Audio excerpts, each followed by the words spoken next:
felt strongly that that is still our why. That's really what we do. We empower students in multiple ways, in multiple areas, but that's what we do. But there's also a great consensus that came out of the work this summer that we also need to be united and we need to work closely together. And so those two came together, unite to empower. The team kind of went with that direction and felt strong about that. Then you'll notice that there are a few different systems that are not there. We still have highly effective instruction. We have equity, which now replaces differentiated school support. Differentiated school support was about equity. It was about making sure that we were equitable in the things that we do in our schools. And so equity is now a much more, it is a word that we think better describes and covers that. We have leadership still. We're very committed to supporting and training our leaders. We believe that if our leadership is strong, we will have strong schools. That's really a key. We will have some pockets of excellence no matter what. We have some outstanding employees that are probably could just be given a key and turned loose in a room, and there would be excellence happening. In order for their research is very, very supportive of this statement. In order for there to be an increase in a school-wide excellence or school-wide highly performance, leadership is the key. Leadership brings more out of those that might be more in the middle range, average range, than if we just turn keys over to people and really just let them work in silos and by themselves. So anyway, we know leadership is very important. We have tried to build this to be a visual also, very inclusive of our county and our cultures. We're hoping that you do notice that now, a change with the 4 sacred mountains that's been added. I don't know if you'll catch this immediately. I was wondering if you would, but we're trying to actually even get a wagon wheel there in the middle with the different pillars. You can see the spokes of the wheel and then the outside, and we might continue to work on that, but that is symbolic of our wagon and our pioneer heritage. We have our Hispanic is actually across the top with the flag that I believe is a more common Hispanic visual that certainly is common to their culture. And then you see the same graphic in the middle of the graduates and the differences there, but we're trying to capture that we are a unique county with a lot of uniqueness that we embrace, that we believe really sets us apart and gives us a unique perspective and an opportunity to really embrace the different cultures that are coming together, and this graphic tries to bring that together and show the important systems in our schools. So there's one version, there's another, we'll be looking at them. This continues to evolve because what the work we're doing we'll never get to the end of. This is about the 4th different rendition of this model, and I think it'll just continue to evolve and change as we learn and grow and develop and look at things slightly differently, because we're never there. We never get to say that we hit it perfectly. It's a journey. Who did the artwork? We are working with Swayze Jack, who's doing our graphic work. Yep. I think it's great. Any comments from the board that you'd like to input, or even if you look at this later, since this is brand new? When you were saying that now I'm trying to think, the differentiated learning that has turned into equity. Differentiated school support system. Differentiated school support system turned into equity. And it seems like equity is more broad, and then that one explains, is more descriptive about what is happening. So, I mean, I like the more descriptive rather than the broad, because equity, you say, well, what does that mean? And then you say, well, that's what it means. So, well, it's just one. Yeah. But this actually started with more like thinking about like, why do we have teacher housing in parts of our district? Why do we have a signing bonus and a retention bonus in parts of our district? But equity even goes beyond that. Okay. It's in all schools. It's not just a river region, you have some school, differentiated school support. No, equity Right. can be found in all schools. And so the group felt like it's that, but it's also more than just the way we were looking at school support. So equity was a better choice for the admin team. Any comments? Personally, I like your Do you have the a, bigger around the circle that are, so it's not fully around, because to me it distracts a little bit. I mean, of course, I'm just looking at aesthetics. the one with but- white letters? But I do like the dark letters, Okay. but with the 4 things around Yeah, yours. one of them seems a little brighter. Like, I like the dark letters, but that seems a little busy. A little around busy the on the other one, outside? like- But I do appreciate that this has been brought in, that unless you're fully engaged in education to know what everything means and how it means, I feel like you guys did a great job in defining exactly what the goals are with this. To me, it feels like it defines everything that was there, but there was a lot there to know about. There is. And we do want to bring our stakeholders in, even to the public level, but I will be right up front. Much of the complexity of these systems is really designed to make sure our staff is informed, that they know, and then there's a component that our parents and our community needs to be aware of. But really, the complexity and the depth is speaking to our staff. It's more educational type vocabulary and work, so it's what they're doing in the schools. But like homeschool community engagement, there's a big area right there. We need to involve our parents, our stakeholders need to be involved, and in other areas as well. But you can understand what we mean by reading, so. Great, I think you guys did a great job. thank you. So, why is it still? Okay, all right. Anything else? Okay, we'll go to our discussion items. Number 1, the constitutional oath of office, superintendent. Yeah, this is, we had an opportunity to look at this a little more in depth. And with our new BA coming on, and then with maybe even another request at the district level, we were made aware that even superintendent and BA and all board members need to do the oath of, oath of office. And I don't have record of me actually signing one. And we have a new BA right now that now's the time to have him come on board and sign one. And we are missing also Nelson. We don't have record, I think because in January we were virtual, so we didn't get a signature on the paper at that time. So if he were here today, we would grab that signature as well. But I would just like to make sure that when tonight we bring that all up to current. And so if we could, I would like probably Tyrell and me to do the oath and then sign that we have, and then that would complete that. And we'll get Nelson's signature when we get him in person. We do have record of the other 4. All 4 of you are current. Okay, because the last time, that I was elected, We did You it guys in were too. January. Now in January, you all did one. Yeah, we all did it. 3 of us. the 3 of us, that's right, but before that, it's when we So were do told you that want to we do need that? to do it. Yeah, if we could, I think we'll just do it right Okay. now. Tyrell and I'll come up front. Matt will help us. We'll take care of it and we'll sign. Do you know what we're supposed to say? Yep. I'm not here, Tyrell. Do you raise your right hand and repeat after me?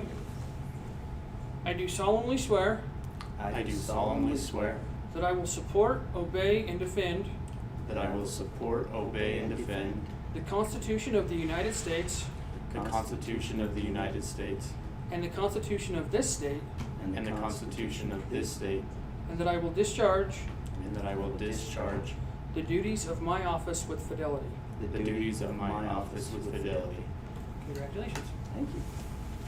So if we sign that now, Tyrell, can you put that back into Eva? Yep. We are all, but we will definitely get Nelson and that will bring us.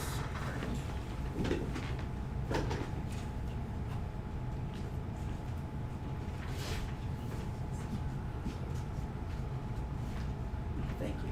Okay, thank you. All right, Mr. Murdoch, come on up. We're gonna do your policy. Oh, come to our new podium without a microphone. Oh. It does have a I think I'm not one of recording. those kids who put my mouth I on know. it, right? And Joey, yeah. This is the same policy we started reviewing in June. The red line contains all of the changes from the original, and then the clean copy is with that. So we talked about different edits that you guys would like to see made. Steve sent me some edits. I've incorporated those. And then there was some language that maybe we weren't as comfortable with in that section 7 at the very end, talking about in good standing. And I think we could have that in there, but defining that would be a bigger discussion. So I've taken out that part, referenced the graduation credit policy, which is 5210, and then put in 3 requirements for participating or what a graduation ceremony is, those sorts of things. So what questions do you guys have on this? Looks good. So any questions? Mary, did you have any questions on the graduation policy? I do not believe so. I was just I was having a struggle opening it. I've opened it and went through I do love the red line copy because you can see the change and then have, you know, Those 3, request those. yeah. So, just remind me, are these changes due to state, So we had a concern brought to us from a student, and it came to the superintendent, where we did not know if we could let a student walk or not, or participate in the graduation ceremony. okay? So when I reached out, it had to deal with a student who is served by an IEP, and when I reached out to the state to gather clarification, they said we needed to have in policy and it should address all students who can participate in graduation ceremonies. So superintendent asked me to review this policy and then go through this process. Okay, That's thanks where for that comes reminding from. me, 'cause Yeah, no worries. I don't think we have any questions. Okay, Very awesome. good, Thank you. All right. Let's move to our COVID reentry plan. Superintendent. Yes, Thank you so much. I will say, COVID is still very much a concern. It's very much a topic of interest. And as we visit with our stakeholders, our parents, our community, our principals, our teachers, our staff, it's still very much a concern and an interest. So, any hopes that it would be subsiding by this time and then falling off our radar is not the case. What you have in front of you here is our proposed plan. It is taken into account, trying to be built around the input from a number of directions, one being the most latest legislation, which most of the real bill guiding this was passed in the special session, I believe in May, back in May, I don't remember the exact date, but anyway, the legislature came together in a special session and passed a very, a guiding legislative piece of law that guides us. And then also working with health departments, both locally and at the state level, the Navajo Nation and the Navajo Nation Health Department. We're following very carefully and trying to work in accordance with, their latest health orders and concerns with reopening of schools. So all of that is being hopefully reflected in this plan, and all of that hopefully is reflected, all of that legislative work is reflective of the input of our parents and our community members across the entire state. That's what's driving, that legislation and those things. There's been a lot of concern in this area. So how this plan is organized is there are some things that are very consistent, you'll see in both regions. And we are very unique. In a way, we are, our county and our school district is the makeup of it. I don't know if maybe there's another county, another school district that's similar, but I don't think very similar to what we really have 2 different jurisdiction areas happening here, and we have a very different perspective. Even if we poll our stakeholders, we've seen that on multiple times where we get a very different perspective even through this COVID within our different regions. So you will see some things that are consistent in both regions, and then we break out some things that are specific to our region. So I'll just go through this very carefully. These are the things that are consistent in both regions. In-person learning is a priority. We'd like to have in-person learning going in both regions, and we will offer in-person learning in both regions.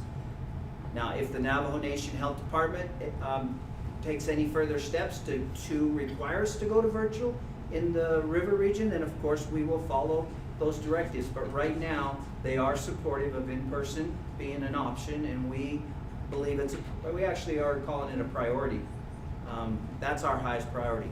First day of school is Thursday, August 19th. School registration is happening. Parents are receiving information via email through Aspire, and they are working with their parents and stakeholders to complete registration. Secondary schools will be transitioning to the AB day. 8:25 every morning consistently is the starting time for our secondary schools. Most elementaries have modified a little. Nearly all of them are 8:20. I do believe Bluff might be not on 8:20. I'm not 100% where they've come down, and I don't even know if Christy knows exactly, but we are working with Bluff on some modifications. But the others, I believe, are all at 8:20. Is that right? 8:20? 5 minutes before, allowing for those buses to go to the elementary first and then go over to the secondary schools. We believe that is going to be a more, efficient and organized way of doing that.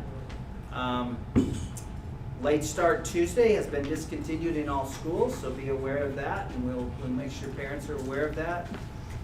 We are following layered prevention, which is kind of the word you're hearing now, layered prevention. As San Juan School District will continue to strive to keep our students and staff safe by following, as I said, the health department recommendations, and this plan has been developed working closely with them. We do still encourage staff and students who are sick to stay home, so parents to be very mindful of any symptoms or sickness, that they should keep their child home, and we'll continue to emphasize that as we go along. Can we send a child home that has those symptoms? Yes, we work with it. Yeah, So we still can. we have a sick room dedicated in every school, even kind of a Right. a COVID room, and we work with the parent very quickly. Possible school closure. This is something that's a little different, and I want to make sure the board clearly understands this and has an opportunity to provide me with any direction that you want to see this go, because we've taken a little bit of our own little perspective on this, but this part is no. Possible school closure. Current state law has set the threshold for schools less than 1,500 students at 30 active COVID-19 cases at any one time. When you reach that threshold, you are supposed to, at that time, to enact what they call a test to stay. And that means a test to stay in school. And you, at that point, would shut the school down temporarily. You would roll in a testing team, and staff and students that want to elect to stay in school would voluntarily go through the antigen test, be tested, and if they are negative, they would be allowed to return back to school. And anyway, so we're looking at that. So is that everybody who comes into the school has the test, not the people who tested positive? Like at Blanding Elementary, you're testing 600 people, is that what you're saying? Yes, Okay. that's what I'm saying. We would roll in, the state has dedicated that they would have some support available. We would utilize our county health department, our school nurses. We would probably try to have as many as 8 to 15 nurses available. And even last year when we did the test to play every 2 weeks, we had about 7 or 8 testers, and they tested about 100. We were testing about 110 kids in Blanding and 90 kids in Monticello, and that was taking about 2 hours. So I think even at a Blanding Elementary, we could probably, even if all of them volunteered to be tested, we could do it in a morning. So we'd shut the school down for about a morning, and then we'd go through. If you're positive, you would be isolated. If you were negative, you'd come back to school. Okay, so the percentage of people testing positive isn't an issue at all, it's just 30 people. 30 people. And they tried to make it very clean and very cut dry, 30. The most we ever had last year in any one school was 12, but we were wearing masks. I don't know if you're gonna see any difference or not. I don't know if we're gonna, and maybe we're dealing with a different variant. They talk about, this being a little more aggressive variant. I don't know any of that, but will we see 30? Last year we didn't come close. Could we this year? Possibly. So anyway, we would look at that. I am trying to get clarification on the last line on that, and I will. Immunized students and staff can immediately return to school. I've been told both ways on that no, they all have to test, and I've been told no, if you're immunized, you do not have to test to return. So I will work on that line, but that is, now, I want you to be aware, there's another part, well, we'll get to it. I'm getting ahead, I'm sorry. Let's just work down through this. Testing for athletic activity participation, testing for extracurricular activities will not be required, so we are no longer doing the test to play. That has been eliminated. Virtual option, yes. Virtual option will be available to students this coming year. However, due to the high number of students who last year experienced little or no success, parents will need to work directly with their school administration or counseling department to request these services. Parents must demonstrate that their student has sufficient support to be successful before this option can be utilized. That is something we've got a lot of desire to have in there by our administrative team.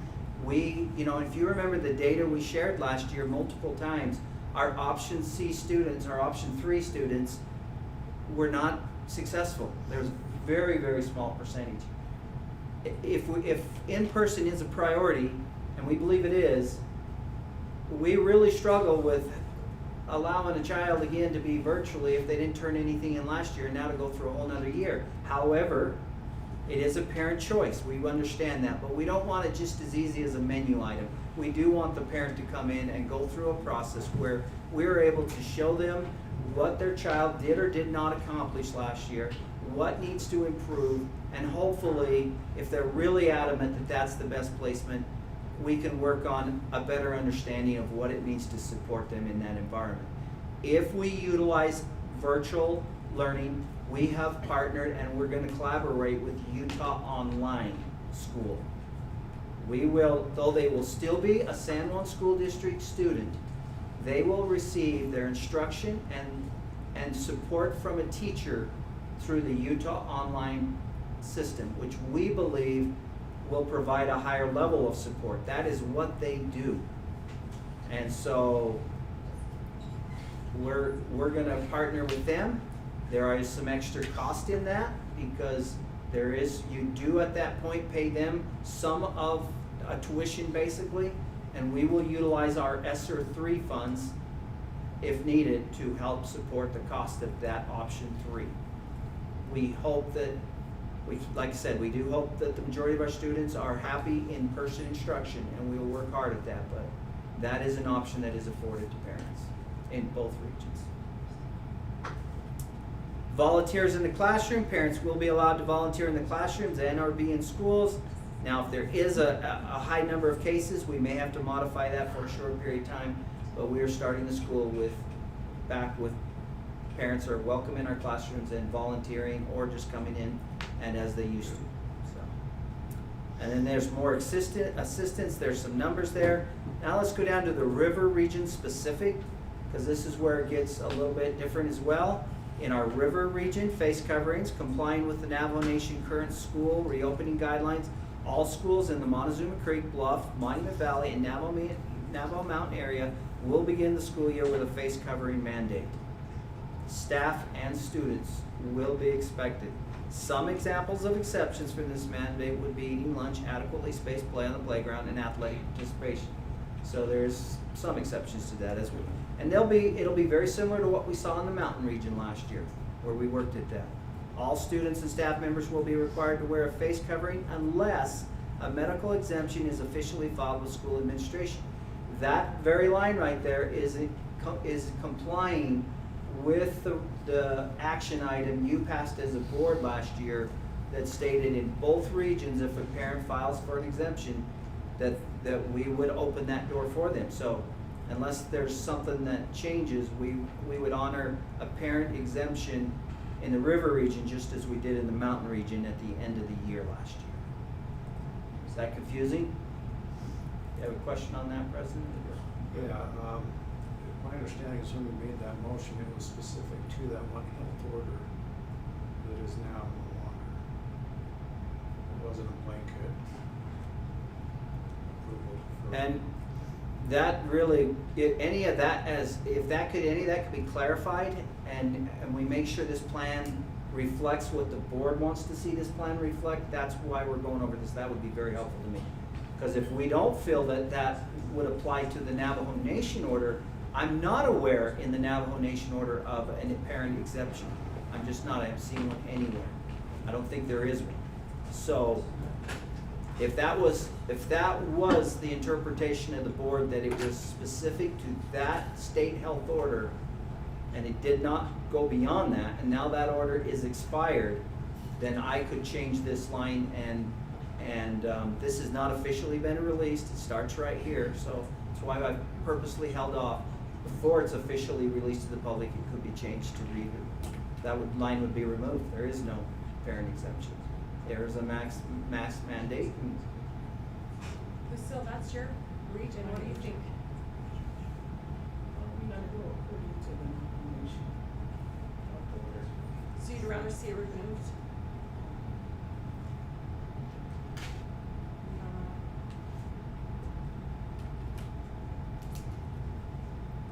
I would, You'd rather not have that in there at all? yeah, because I think a lot of parents in my region are worried about sending their kids back to school, especially with the uprise of the COVID again. And so, you know, they were asking about just keeping it. So everyone is masked? Everybody's business. What our data shows, and we've looked at this at least twice, not just in the last few weeks, but at the end of last year we did. And our river region was always very, very supportive of masks. And our mountain region was usually a 50-50. So we knew we were very split in the mountain region. But we knew that our river region was, I mean, it was pushing 90% would be. But even at 90, that tells you there's 10% that might be looking for an exemption, and that's what we're talking about. I could clarify if the Navajo Nation has any order. I can't recall one anywhere. Christy, can you? Yeah, so I mean, I support Lucille's comment from the data we're collecting during registration. That's one of the first questions parents are asking is everyone going to be masked? And so I know that is a concern that we're hearing from the community quite a bit as they're completing registration. So maybe we need to pull that out, are you comfortable pulling it out? I don't think it takes a motion, or you can put it in your motion if you approve this, but one way or the other, if you just Well, give I me just direction. think if we decide For it's the an river option, region, keep it in right? there, yeah. Yeah, it won't even apply to But if not, let's them. just totally pull it out so there's not even a question about it, I mean, that's just what it Okay. is. I'd rather it not be left to interpretation that it's dangerous. Awesome. So let's just take it out. Okay, If that's the consensus and you're I hearing that, then let's pull I it out. understand as Okay. well, that Are we good with that? very good, yep. Okay. It does say that face coverings will be provided by the school, and that is accurate. We still have a lot of PPE. We'll have money for PPE. There should be no concerns about if we have proper PPE in our schools. We are starting our schools very well stocked. They have codes. Tyrell's worked with them closely to make sure they have codes available and contacts to order as needed, and we should be in anything they would need, we can provide. So the last bullet there, student, staff, quarantine, and/or isolating. It will be the discretion of the Utah Navajo Health System under the direction of San Juan Health Department. They have a verbal agreement in place. That's why Utah Navajo Health is more active on the ground in our river region. It's working under the health department. It'll be their discretion to determine when a student and a staff member is quarantined or isolated. San Juan School District will be as transparent as possible with data regarding active COVID-19 cases in all schools. We are going to try to have a dashboard on our website. Aaron's working on that. And principals will update daily of what active cases are in their school. This will be both regions. So parents will have an idea, even in the mountain region, should they see numbers going up, maybe they will choose to say, hey, this is a good time for you to wear a mask to school. Self-choice. Nobody's enforcing it. It might just be some parents Providing the information. want to, based on the data that they're given, want to decide that day and go that way. So we'll try to have a data board that will keep count. If we see them getting up in the 20s, people will be aware that if it gets to 30, we then go to that test to stay procedure. So, quick question on that data. Where is that data, like, the principal, confirmed cases from the health department? Yes. Okay. We're working with That's both good. departments to try to get now we need, and it'll say active known cases, because Yes. I'll be honest, the health department has been very clear to tell us we lose some. We live in the four corners, which means if someone goes and gets tested in Arizona, it takes it days for it to loop back around, and by the time he gets back, that person may not even be active anymore. They may have already been isolated for 10 days. There's places out towards Spanish Valley that will often go to Grand, and that loops around. And so just the proximity of where we live and the availability of different test sites doesn't make it as easy as they all go to the Utah Health, San Juan Health Department and get tested, and they just inform us immediately that the number. But we will try to do our best and be as transparent as possible, and the known ones we'll try to report and let our stakeholders be aware of what's happening. Now, then goes on to say, contact tracing will be conducted by Utah Navajo Health Systems under the direction of San Juan Health Department. If a student is possibly exposed, parents will receive via email a letter to inform them of a possible exposure. So in our river region, it's going to look very similar to what happened in the mountain region last year. If we have a positive case, Utah Navajo Health Systems will call the school, work closely with them, identify what classrooms were they in there for more than 15 minutes, were they within a close proximity, were they wearing masks, yes or no, and if there's anyone else that needs to be quarantined, they will determine that. It's their discretion. But we will, as a school, try to go beyond that in a shotgun approach and say, okay, anyone that they're not deeming needs to be quarantined, but the parent might want to watch this because they were there, they did eat at the same table at lunch, they weren't there for 15 minutes, but there's a lot of variables. We will have a letter, and I think I've uploaded that letter on there, that we will utilize to just tell parents, your child may have been exposed. We are not quarantining your child, but please watch for these symptoms, and it'll give them instructions of what to watch for and how best to react to that. So that's a step away from being quarantined. It's not you're quarantined, but be watching. You were in the same class, you were in the same, maybe on the same bus, but you weren't right next to this person. You didn't fit the description of being quarantined. But I want you to just be aware that contact tracing will still be happening because it's going to be different in the mountain region. So at least the recommendation's different in the mountain region. Yes? Question? Oh, mountain region. Face coverings. Schools in the LaSalle, Monticello, and Blanding area will not have a face covering mandate. In fact, current state law removes the option for any school district to enforce a mandatory face covering mandate in schools. Still, face coverings are optional, and San Juan School District encourages all parents and staff to make their decision regarding face coverings based on his or her level of comfortableness with current pandemic data. School administration staff will be proactive in fostering a climate supportive of either one wearing a face covering or not wearing a face covering. We are talking about that. We want kids and parents and everyone to feel like if they choose to send their child in a mask, they're probably going to receive some kind of negative reception. That we want that not to be the case, and we want to be very proactive in creating a climate that face masks are a personal choice and both choices are appropriate and accepted and should not be any negative attention even given to it. It's just a personal choice. We're having meetings in the district and all over, and we've seen a lot of masks and non-masks, and we've been able to. It's not even a matter of point. We just move on. So that's how we need to have it in our schools, and we'll work with that. This next one, though, I do want to point out very carefully. Student, staff quarantine and or isolation. Students and staff members who test positive for the COVID-19 virus will be isolated according to guidelines set by the San Juan Health Department. So if you're positive, you're still going to be isolated according to the health department. San Juan School District will be as transparent as possible with data regarding active COVID-19 cases. So that'll be the similar. There will be no official contact tracing done. That's a big difference, and that I want the board to be aware. I'll just say it up front, I don't believe it's the norm across the state. There are others that are following this, and as I look through it, there are other areas of the state that are doing this, but I would say the majority are not. They're still doing contact tracing. It's my recommendation, and I have met with the health department, and we've built this plan together, so they are supportive. But we would not come in the mountain region and try to determine were you next to somebody for 15 minutes, we found out last year there were so many variables, it was so difficult, and we probably will relearn those same things in our river region this year. But there's really, the river region, according to the Navajo Health Order, they need to do contact tracing. In the mountain region, there is a little bit of liberty there if the board, whichever way you want to go. I'm recommending that we do not do contact tracing, that the 30 threshold is really the kind of the checkpoint. If we do get 30, we're going to shut schools down and do a test to stay.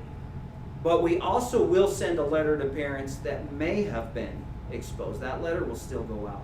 So parents will still have a notification that their child may have been exposed, and we'll be pretty liberal in that shotgun approach to send it to, if they have 4 periods and they were in 4 classes, every parent in one of those 4 classes will probably receive a letter saying your child may be watching for these symptoms. Let's say it's elementary.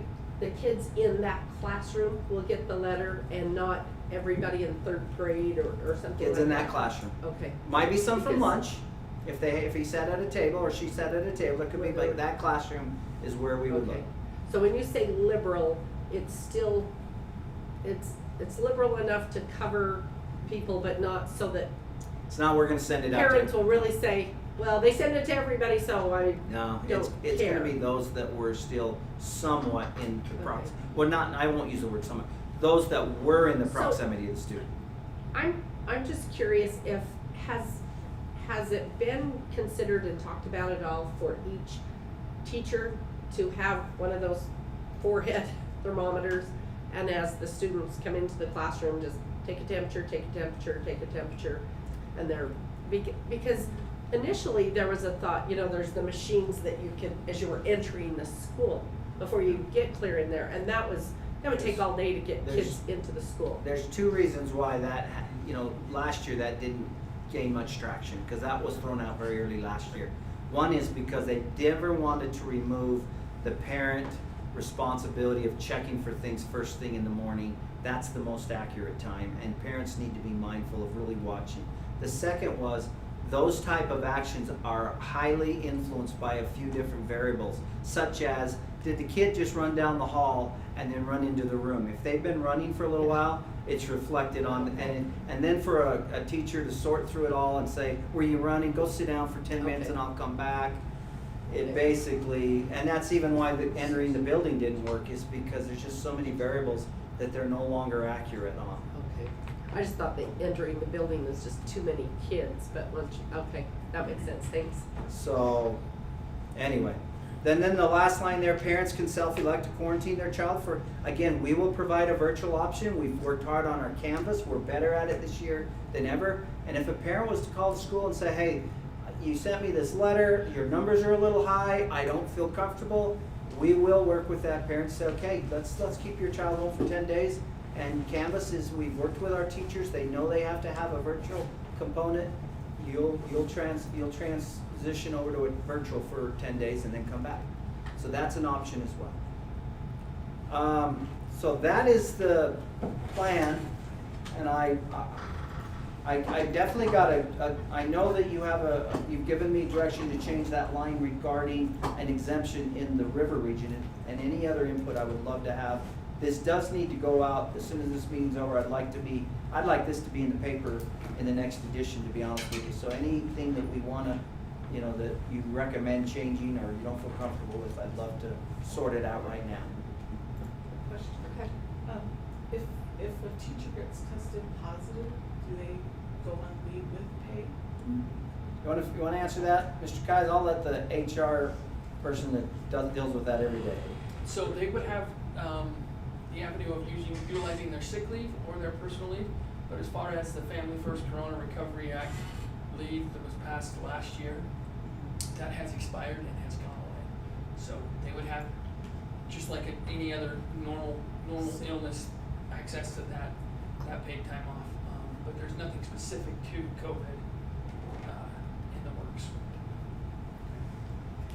Okay, question, when, for people who are quarantined or test to stay, and if I understood right, there still needs to be clarification for people who are immunized or not immunized. Yeah.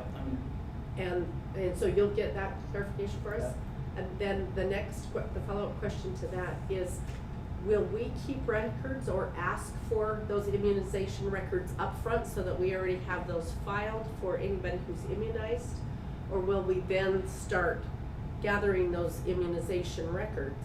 I mean, which would be the more, what? Vaccinated or immunized? Vaccinated. Oh, COVID vaccination. Okay, yeah. Is there, when you get vaccinated, you're immunized? Is that word, Right? Is that not Interchangeable or no? interchangeable You or can not? be immune if you had it naturally though. So, We keep records on Immunized. immunizations. yeah, but right this, now. we do have They required. said immunization records on them This is when not my a kids were required. immunized. I don't know if there's, I'm just wondering if there's a difference in the word So between you vaccinated can- and immunized. I've seen it used in both, so. Go ahead, Mark. Yeah, the health department keeps You can be immunization immunized- records. You can be immunized from something such as smallpox or a myriad of things, but when it comes to viruses such as COVID-19 or influenza, you get vaccinated, you get the flu vaccine, but it never is eradicated because of the fact that it has an animal reservoir, that animals still get it, so we can't get rid of it, so you're looking at a vaccine. The proper term is vaccinated.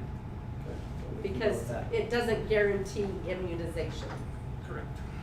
And the prior immunization records that we all But have. answering your question, I don't believe we are gonna generate any type of a list. When there's a 30 threshold met, the way it was explained to me, and it's very important, if it is allowed that they can show their record of being vaccinated, it's a voluntary action. It's not a required. Nobody has to require Right. that.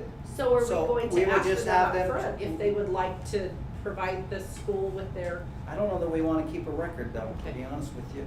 That might be another list that we have to protect and yeah, it probably is. Yeah, Lisa. My boys were vaccinated today.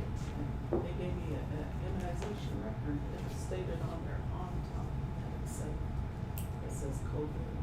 It probably And then included in their card. Does it say the date. immunization? No, I'm curious. It was just the immunization record. I've seen that word interchangeable, so I don't know, maybe I think we might be debating just slight differences that really. So does Bam. anybody have any more questions? All right, very good. Okay. Thank Trevor, you, I thank appreciate you. your input. You're gonna do 4 and 5 together, I assume? Yeah, one after the next, if that's okay. Yep. Take a breath in between. Try if you can to stand that up as much as you can, because there's a mic that lets. the Oh, is there a public mic in hear there? you. No, there's not. Oh, there's not anymore? Okay. There was once, but there's not now. Okay. It went a different direction, Okay, so, good afternoon. We're here to present the ARP, otherwise known as ESSER plan that we've been working on. These are federal dollars that are specific to our eligibility for the amount of $6.4 million over the next 3 years. So we'll just go through these slides. If you have questions, feel free to stop me and ask those questions. A lot of this information is specific on the next slide there to the stakeholder information that we gathered in order to collect this plan and get feedback from our stakeholders on the best use of this.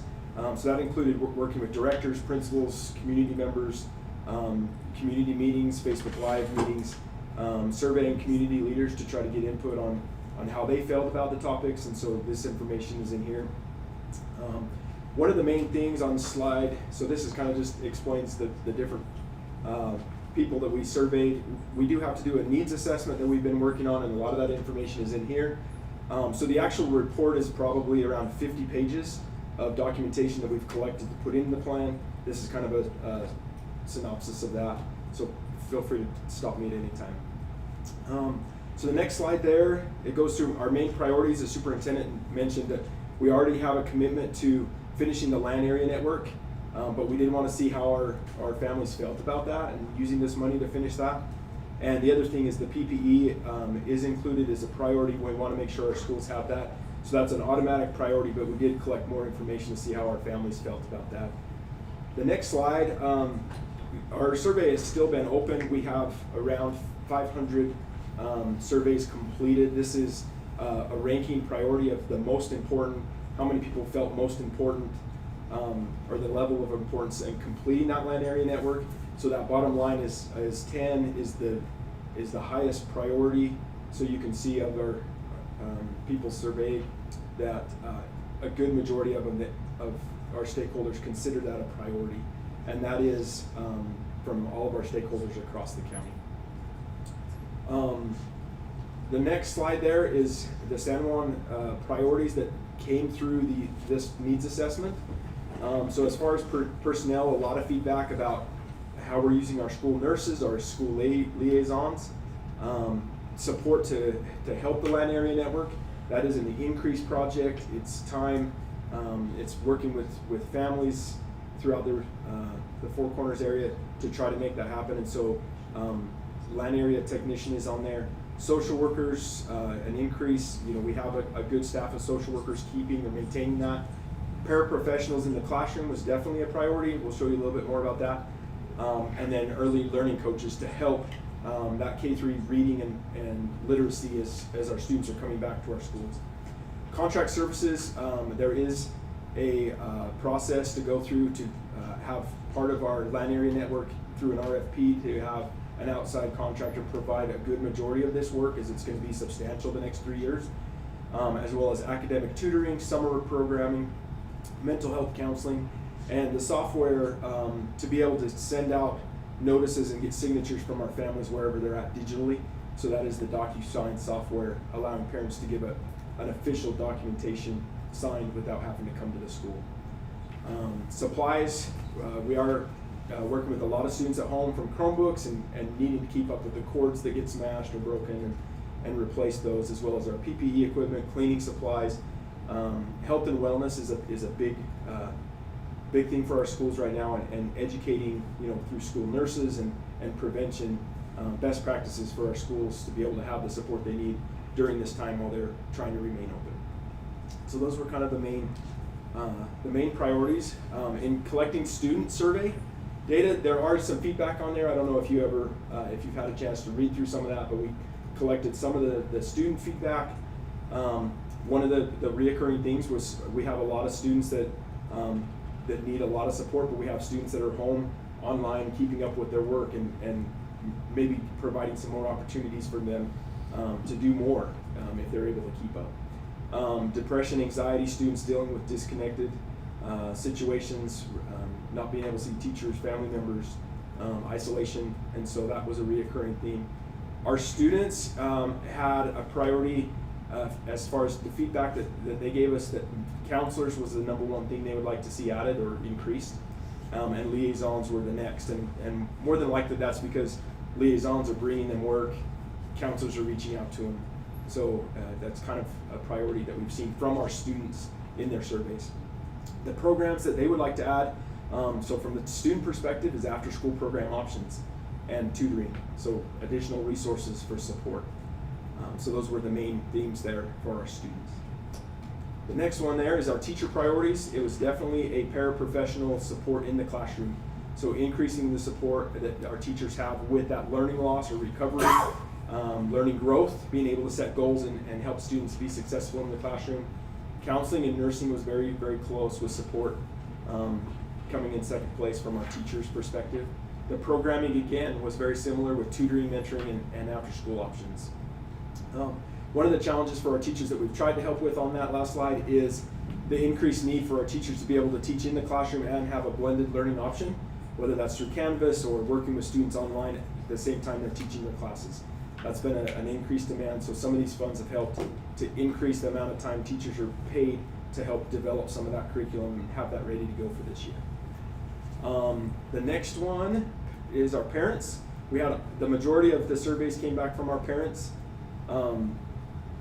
So they would also like to see additional support in the classroom, after school options.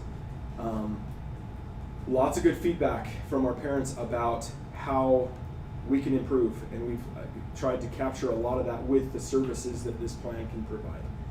With the increased service, with the increased options, with the tutoring, the mentoring, really trying to help provide more services so that our families can choose options that will really help them personally instead of trying to do it as a group. So the next slide there, community leaders, I think we had just under 30 community leaders provide feedback, chapter house representatives, county commissioners, mayors. The survey was sent out to a lot of our community leaders. From their perspective, their school nurses was their priority. So obviously dealing with COVID and seeing the impacts that schools have, our nurses do a lot of support, but don't necessarily have time for prevention. And this is definitely an area where an increase in school nurses could help with prevention and helping with the flow of what schools are dealing with instead of trying to react to it. From our community leaders, they were very interested in after-school programs and summer school programs, which is a unique perspective that wanting students to stay busy and proactive. So, a couple of comments there just about the anxiety, concerned with social isolation, and the land area network was a lot of comments about either thanking us for doing that or asking us to continue that for the next couple of years. A lot of this feedback we did get a lot of feedback. This is a temporary 3-year project. So a lot of feedback was this is great, but what of this is sustainable? And so you'll see here in the next couple of slides some of the things that there would be some challenges in some of these areas, but we've also tried to make it to where it's manageable in a lot of areas to add while we need it and then reevaluate over the next couple of years. So this just kind of summarizes the different secondary and elementary supports that can be added through these funding options. So schools can have recovery labs in the summertime. After school programs can be provided by our teachers as well as support services through other agencies that can provide that mentoring or tutoring from home. So a student can sign up for a specific subject, have one-on-one tutoring anytime that they sign up and go through any of these programs. And then on the elementary level, really working through, we've worked with several organizations to provide summer programming, and we'd like to continue that for the students that need to continue through that summer without our school district taking that on.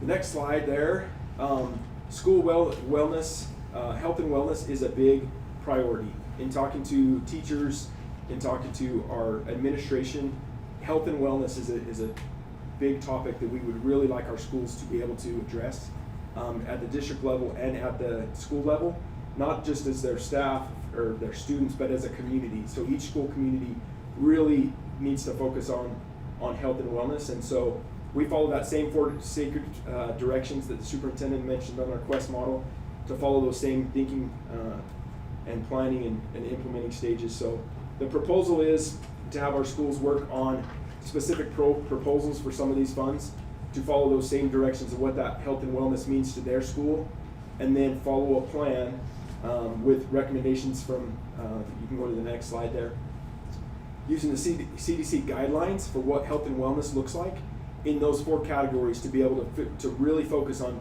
the social, mental, intellectual, and physical needs of their school, to be able to build in systems to help our teachers, our students, our schools have a wellness program that really is supported by the district and by each community. So as they were able to develop these plans, they would have some of these funds available to them to be able to support that plan. In the past, we've had a very small amount of dollars allocated to wellness.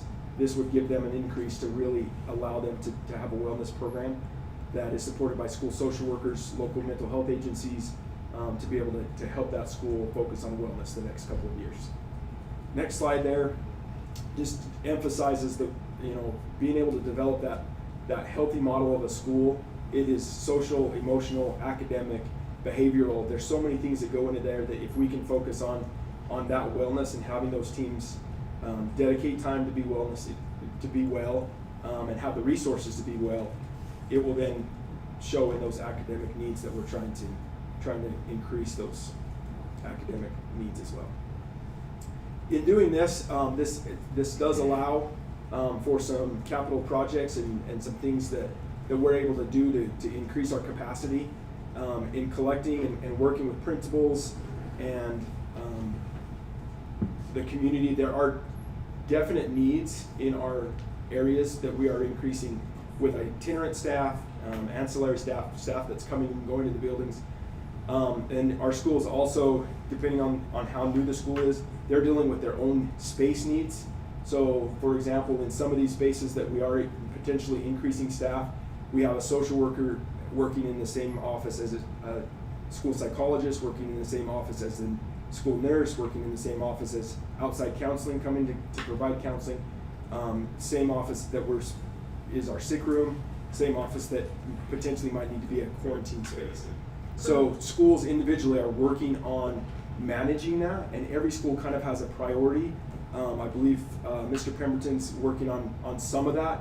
As we discuss the needs of the district and try to capture some of that in a capital project, the recommendation here is to spend some money on our conference building over here to be able to increase the allowable office spaces and that building to be able to utilize that space in a more effective way, which would increase office space that could potentially pull offices out of the buildings that are cramped to allow more people to come and go.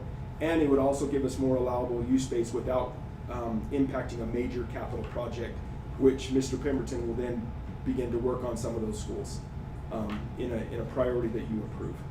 So the recommendation would be to take a very small portion of this fund to help the capacity that we're going to need in bringing in these resources to create a space that would allow more capacity to support this effort district-wide. So the next slide, I think, is the breakdown. So with that, you can see that in trying to have a balanced approach, the benefits are percentage of the salary that we're anticipated in using over the next 3 years. A majority of that is contract services with other agencies helping us to complete the majority of these projects. Some of that is travel for potentially our staff that we're increasing or supporting at the district level. And then supplies, including PPE and those things, as well as a number there for our indirect costs that would be captured by the district to support these at a district level as well. So with this is a project that we propose to the board. The application is very lengthy. You're welcome to ask any questions. We do need a board approval to proceed with the project, to be able to put in our application. The sooner our application goes in, it's a rolling application process, so the sooner we're able to get feedback as far as getting approval from the state to proceed over the next 3 years with these funds. The majority of the funds we are asked to have them budgeted over all of those funds over the next 2 years, with us allowing to spend and expend those funds over the next 3 years. So our 3-year plan has all of these dollars spent and allocated for, with some potential adjustments depending on staffing needs and some of those contract services working or being modified to meet the needs of our students. With that information, any questions, thoughts, ideas that aren't included there? President? Yeah, does anybody else want to go ahead? I do, but go ahead and I'll follow up. I completely agree with programs to support and the needs that, everyone has expressed, but I do have a little bit of heartburn over the building increase costs. And I think more than anything is because realistically we have these funds for 3 years, and then after 3 years, then we put this money in you know, we've gotta sustain that, and so it's kind of a double-edged sword, because here they're saying, here, take all this money, have this money, do with it what you want. But then at that point, after 3 years, and the money goes away, we have to sustain those, so have we created this great space for people to come in and have these great jobs, and then because we have outfitted the space or the building, do we feel like, we have to maintain those jobs? So that's one concern I have, and the other one is that with it just being a 3-year grant and jumping right into building everything out just because of the cost of building, the contractors to get here, and my other question on that with the contractors, if it is federal funds, are we not under federal guidelines, like for employees that come in and do that, don't we have to pay them so much of a wage and so much? I mean, we're on a totally different guideline when we have federal funds. So I guess there's gotta be some other options. I mean, one option I would really like to see us explore rather than just going and improving the building is, could we rent for 3 years and then at 3 years see where we're at? Find an office space. I mean, I don't know, Steve, do you have office space down for you, or where those departments are housed together for 3 years to see where we're really at. And then at the end of 3 years, evaluate where are we at with the money, where are we at with the space, where are we at with those jobs, instead of, because this is grant money, we kinda need to keep that in mind. So I struggle a little bit with the outfitting all these buildings. And I don't know, Tyrell, but do you have any input on that? I know So can I respond? Sure, And then sure. we do want his input. So in collecting the information, absolutely, there are a lot of options. The recommendation is made because one, potentially right now, we are outsourcing into our schools district personnel right now. So right now, we've basically hit a capacity where here soon, you're gonna have to make a decision how to employ those people already. So that building that's currently there, one, it's needing an upgrade. It's currently being used for storage. It's not currently utilized to its capacity already. So because you can do a capital project specifically to help the growth of the programs you're supporting, the district can use that to help the infrastructure of our district. So there were several options that floated to the top of the recommendations, that it would be hard to split multiple capital projects between the schools of them needing it. For example, some of the schools on their plan, it rose to the top of how do you have a system of people coming in the building and checking them in and out with them knowing that they're there for safety reasons or COVID related issues. So at a San Juan High, you have people come and go all day long without anybody in the front office knowing that they're there. So there's some serious concerns, like if you had any COVID related check-in or check-out, you're employing somebody to stand at the door. So in that sense, a lot of those things rose to the top. Blanding Elementary rose to the top for space issues. We currently have district itinerant staff housed at Blanding Elementary. We also have local mental health agencies that won't come serve that area because, and they've reported to the city of Blanding that they don't have a space in Blanding Elementary. So the next thing you could have done is added space in Blanding Elementary, similar to what we did in ARL Middle School, but that's a bigger discussion of if you're adding on to Blanding Elementary or not. So each school is dealing with their own individual. This is the best recommendation to build capacity to support what you're doing, but also use these funds, because if you use these funds to increase your capacity here at the district office, you are not taking away from the capital project at any point. When you do have that growth, you're then deciding, well, we have this, do we now fix up that office, or do we put that money towards Blanding Elementary? So, but if we're outgrowing, so renting spaces is not an option?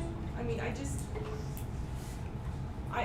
struggle with the whole, at the end of 3 years, where are we at, instead of jumping just into this with all the building, especially.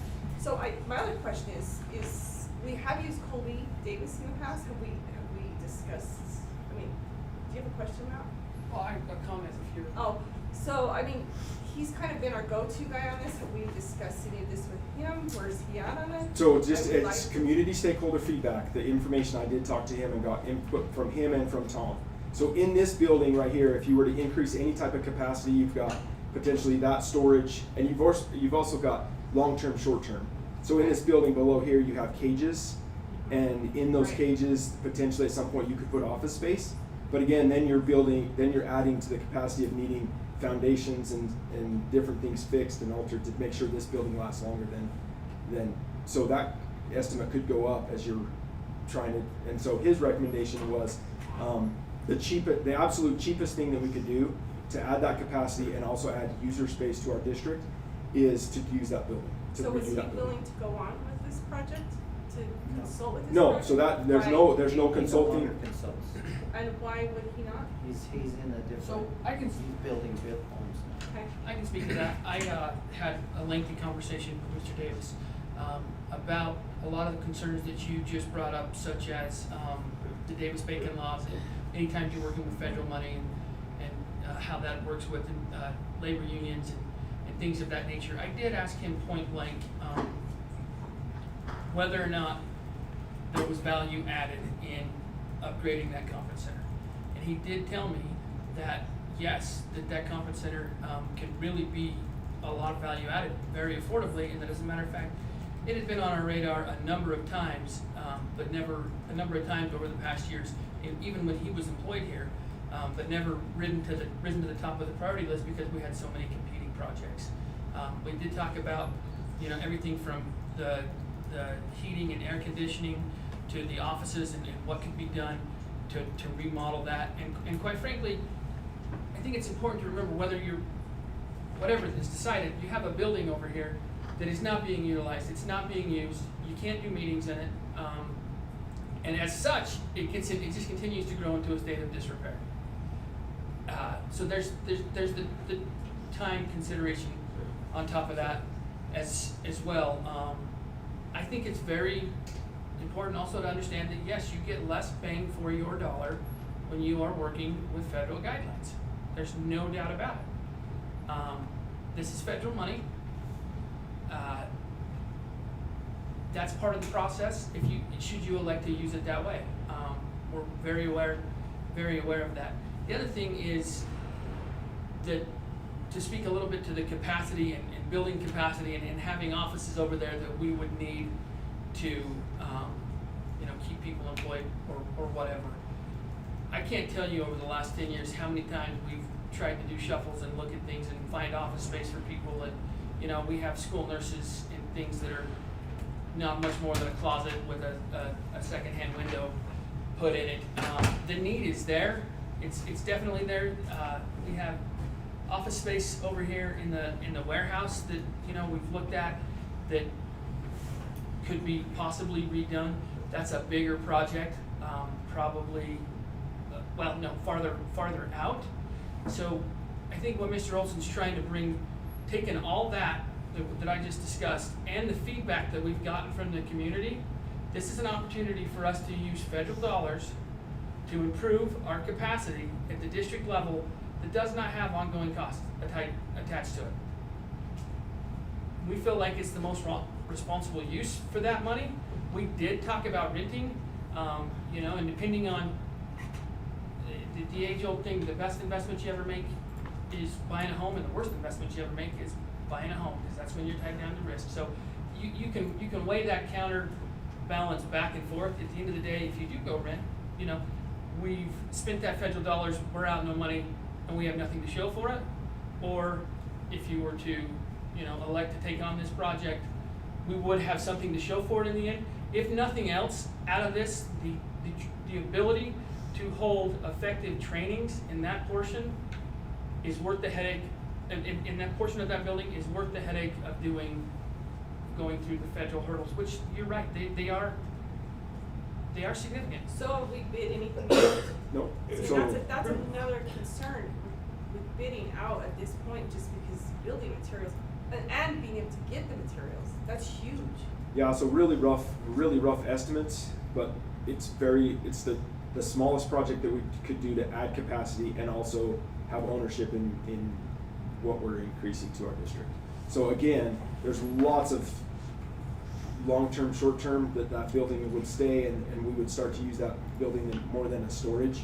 And so that's taking all of the things into consideration, that is the recommendation. And that also allows us to then focus on the capital project plan of the schools that are needing.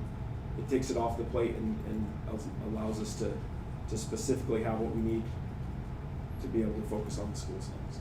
So Tyrell, were you in on those conversations? Do you have any feelings on that? Yeah, and we had the conversations that kind of Matt and Trevor both talked about.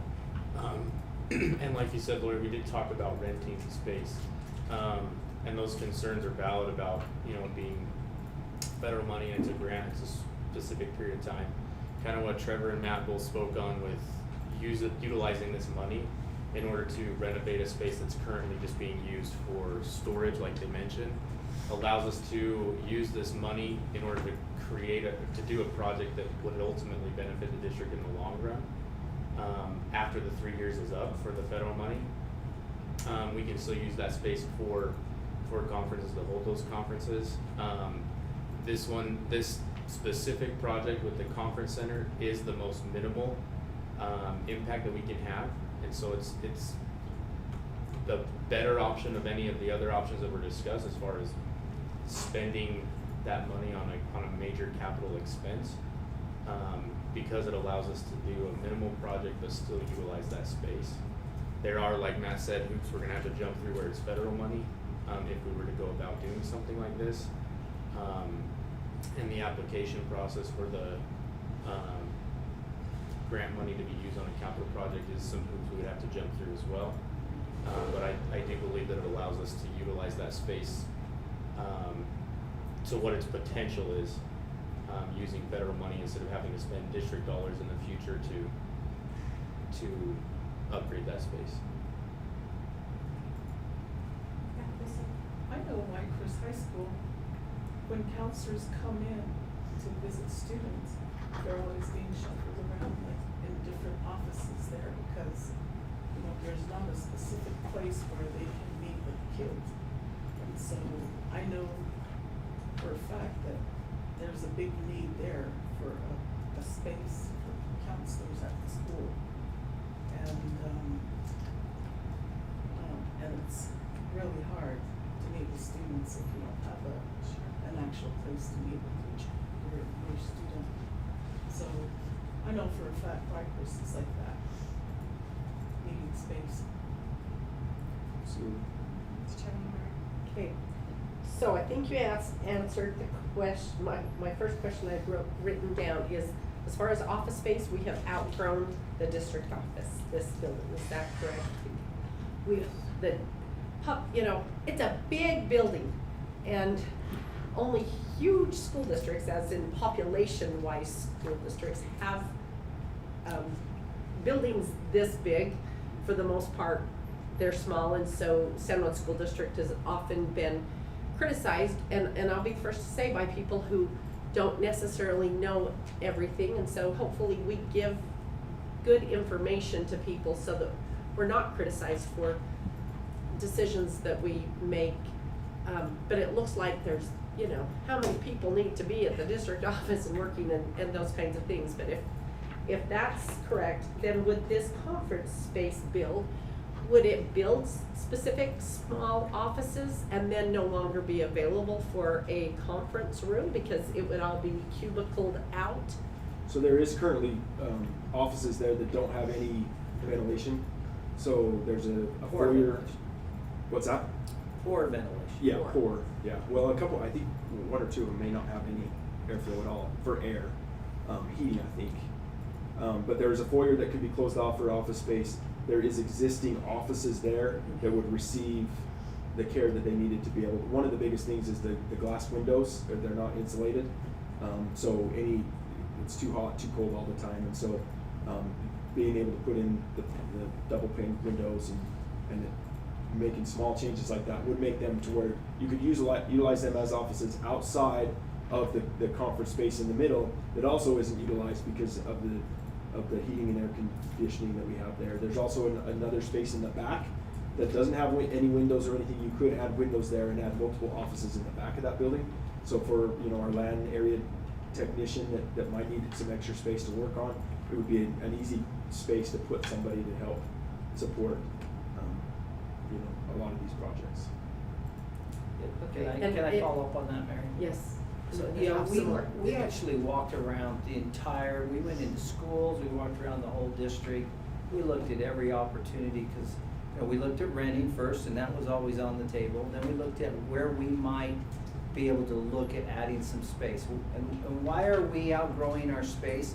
Why are we maybe different than other districts, which every district across the state, I think, has education in, as a whole, is a different business than it was 10, 20, especially 20, 30, 40 years ago. The level of support you have to have in a school today compared to when many of us went to school is night and day different. So now you've got to have an office for all these itinerant and all of these support people, and they need a place to work with kids. Then you put our district in there where we have such high needs. You know, we're often compared to maybe to an Emory or Moab or, you know, these surrounding districts. You look at our budget, you look at the money we go through, you look at the needs, you know, we qualify for almost every grant that comes along. There's almost never a time we don't have 1 or 2 grants that are going on right now, an ACE grant right now. We've just ended our Indian demonstration grant. I mean, I could go back and name. Those all come at the need of 2 or 3 people probably being involved to run those grants. And so even the federal money that comes in, the grant to support us because of our high demand, our high needs, historically as a district, we have qualified for everything. So add that on top of education changing as a whole, and then San Juan School District probably being at the top of that with what we qualify for and what we have going on. We have a lot of needs, and it's not decreasing, it's increasing. And we've outgrown every office that we've walked around trying to find a closet that could be made into an office. As we walked around, we determined that if we are going to invest these dollars in something, it could be beneficial to put it in the most economical place, which doesn't commit us long term. Okay, like we looked at the cages downstairs and we thought, you know, that's a major, major investment. And are we really committed to everything that way? We went over to the conference building. There literally are 3 offices over there. They don't have good ventilation, but they're there. They don't need a whole new building. They don't need a new infrastructure. They need brought up to a better standard, but they're there. So when we looked at it on paper, if we could do that and we could improve the function of the building, in 3 years, if this does all go away, at least we still have a very functional building that will support us, because we've never had a time where we haven't we're bringing teachers together far more often than we ever have as well. So space is a needed thing. It will benefit us down the road long term, was our feeling, and it's the most economical place to put it because we do have the infrastructure in place. We can take the existing rooms and make them. So that's why it's coming as a recommendation. We feel it is probably, with all the factors, the best way to go, and we will come away with a very effective building long term that will benefit us for years to come. Okay. So, thank you. Some follow-up questions or additional questions. Now, when I was reading through this information is when I read the public meetings, and they were over. And were all of you, did you get surveyed on this as public, or, you know, it said, local officials? So I'm not the only one that had no idea this was going on. No idea. So we weren't included as some of the public officials of the county, nor did I know about the public meetings, nor did we, so I'm wondering if it was everywhere and we kind of missed it and didn't have a chance to take part in this as it was moving along. But that's Can you my. speak to how that went out? So yeah, one of the main things was each school sending out through our SIS system email notifications So parents, to all all of our parents, constituents. Yeah. So and that's where I'm not sure. so constituents. Well, no, I mean everybody in that system, everybody in the SI system. So that would be parents, so parents were surveyed, which makes. And would be And then notified. mention students, what ages of students were surveyed? So every student received a First survey. graders, Mhm. second graders, third graders, were they geared towards that age group? To everybody to get all the input that we could get. Okay, and then to community leaders, except for we were left off that list, apparently. Like, did they go out to city council members and commissioners and tribal leaders, but not school board members? Yeah, so on that SIS system, all that I saw from Jonathan, I don't know how that would miss a school I board would've member. thought We get emails from you, but We don't get, and so when I saw the community meetings, all of a sudden I was like, oh, okay, and I looked at my calendar, it didn't match up for August, didn't match up for September, and I was like, those have been done, we had no idea that any of this was happening, so it would have been nice to be part of that. Good input. And I would like to see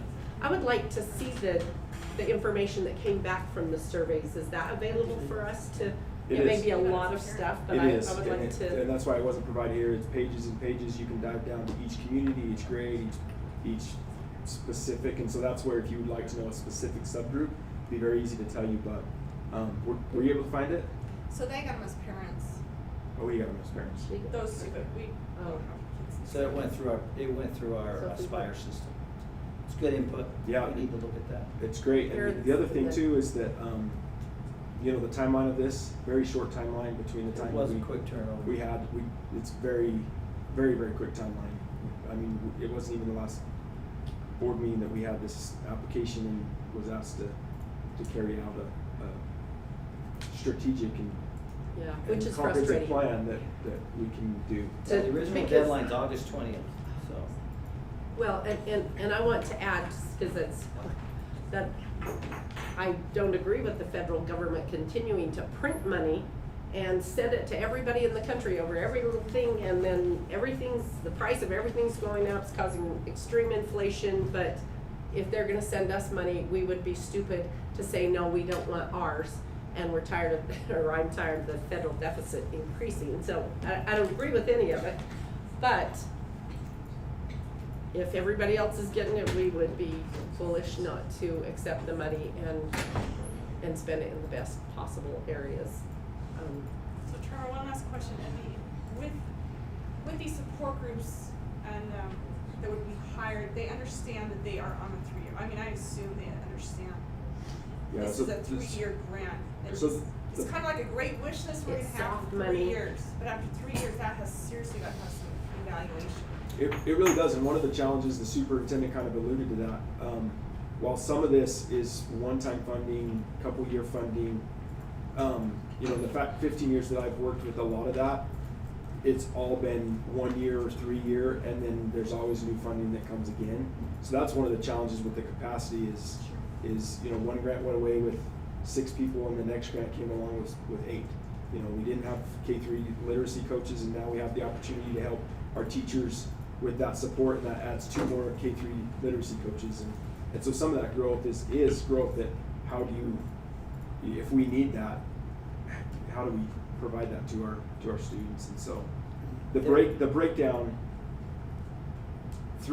over $3 million of those dollars are contracted to other services outside of the district, which is a large. So you could say we're going to hire $6 million worth of people. We're going to spend $6 million in capital projects for COVID-related issues.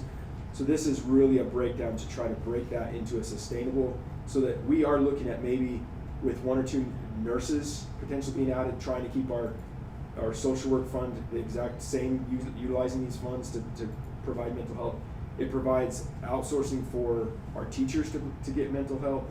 It allows schools to have wellness money. So it's tried to be a comprehensive across the board, so it's not any one category that's you know, overloaded. Yeah, let me just add to that. Any position we hire, we'll definitely know they are being hired under this money that has a timeline. So they'll know that there is a start and end. However, I've been in this district long enough to know the practice that is in place. Once schools receive a certain amount of support at a certain level, it's really, really painful to lose that. And so everyone will know what we're facing, but I can promise you also that there's 3 things that happen. One is you lose it. I've seen that happen. We lost our elementary counseling grant, and elementary principals didn't want it. There was no other option, so it did happen. More than not, though, sometimes, like Trevor said, more money follows it. That keeps it in place because people are lobbying for more money, or maybe we use more trust land funds or more TSSA funds, or something comes through Title I funds, and we're able to hang on to it. Or 3, we even change priorities sometimes. Sometimes you let something go that's at a lower priority, that something's at a higher. So be aware that that will play out even in this area, that it's played out multiple times in the past with our grants, because we've always had a grant in place. And one of those 3 things will happen. If there's no way to refund them, we will cut it, and they will have known that that was an option. But I also know if it comes in and provides high service, there will be a hope that additional funding comes, or we let something else go. So that's what will happen. And that's what we go through. I've been through it multiple times, so it doesn't really scare me. It's not fun, it's uncomfortable, but this district has done it multiple times, because every time they're giving out a grant, we generally qualify. And we've had multiple grants in this district for years, so. So under the wellness and health, would a new playground go under that? Or is that something different? Even if the The school, playground equipment? Yeah, or- playground equipment. I mean, in those four categories, schools would be looking at what is wellness to them. And so physical activity is on there and could definitely be supported with how that school community and culture needs to be supported with wellness with the use of those funds.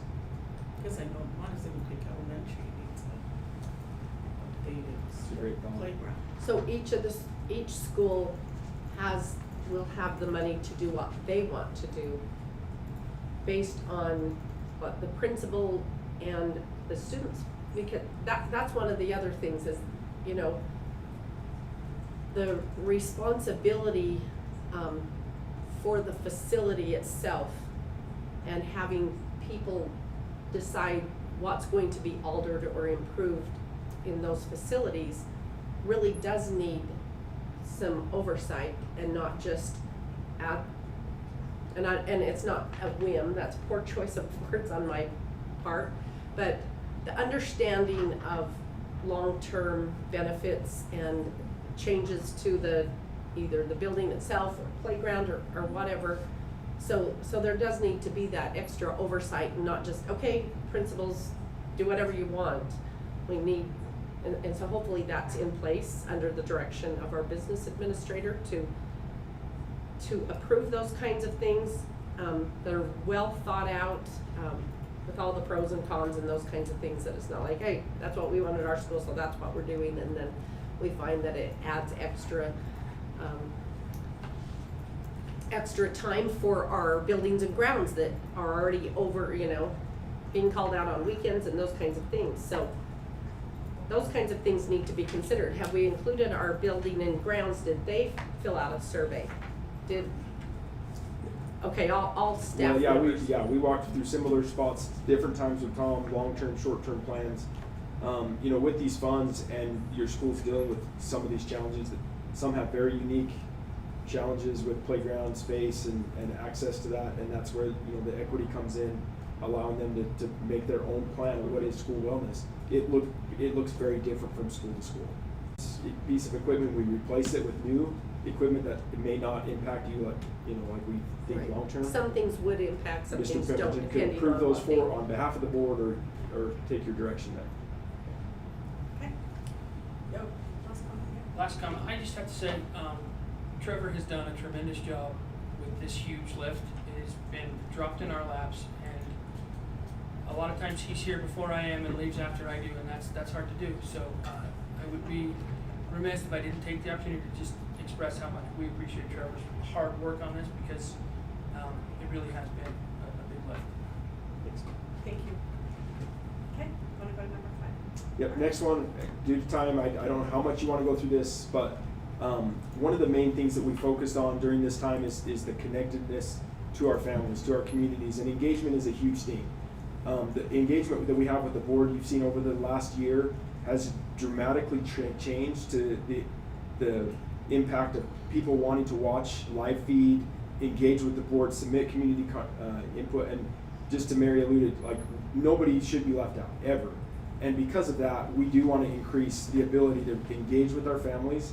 There's a couple of things through ESSER 2 funding that would really impact not only being able to live stream all of your board meetings in a mobile setting, but also make adjustments to this room to be able to make it more inviting and more welcoming, and less hazardous to come and go from this board meeting. Even in the amount of time that we've been sitting here, we see people sneak in and then leave because they're intimidated by the board or interrupting the board or coming through the board to end the meeting. And the other entrance would be potentially up the stairs or through office space that's intimidating as well.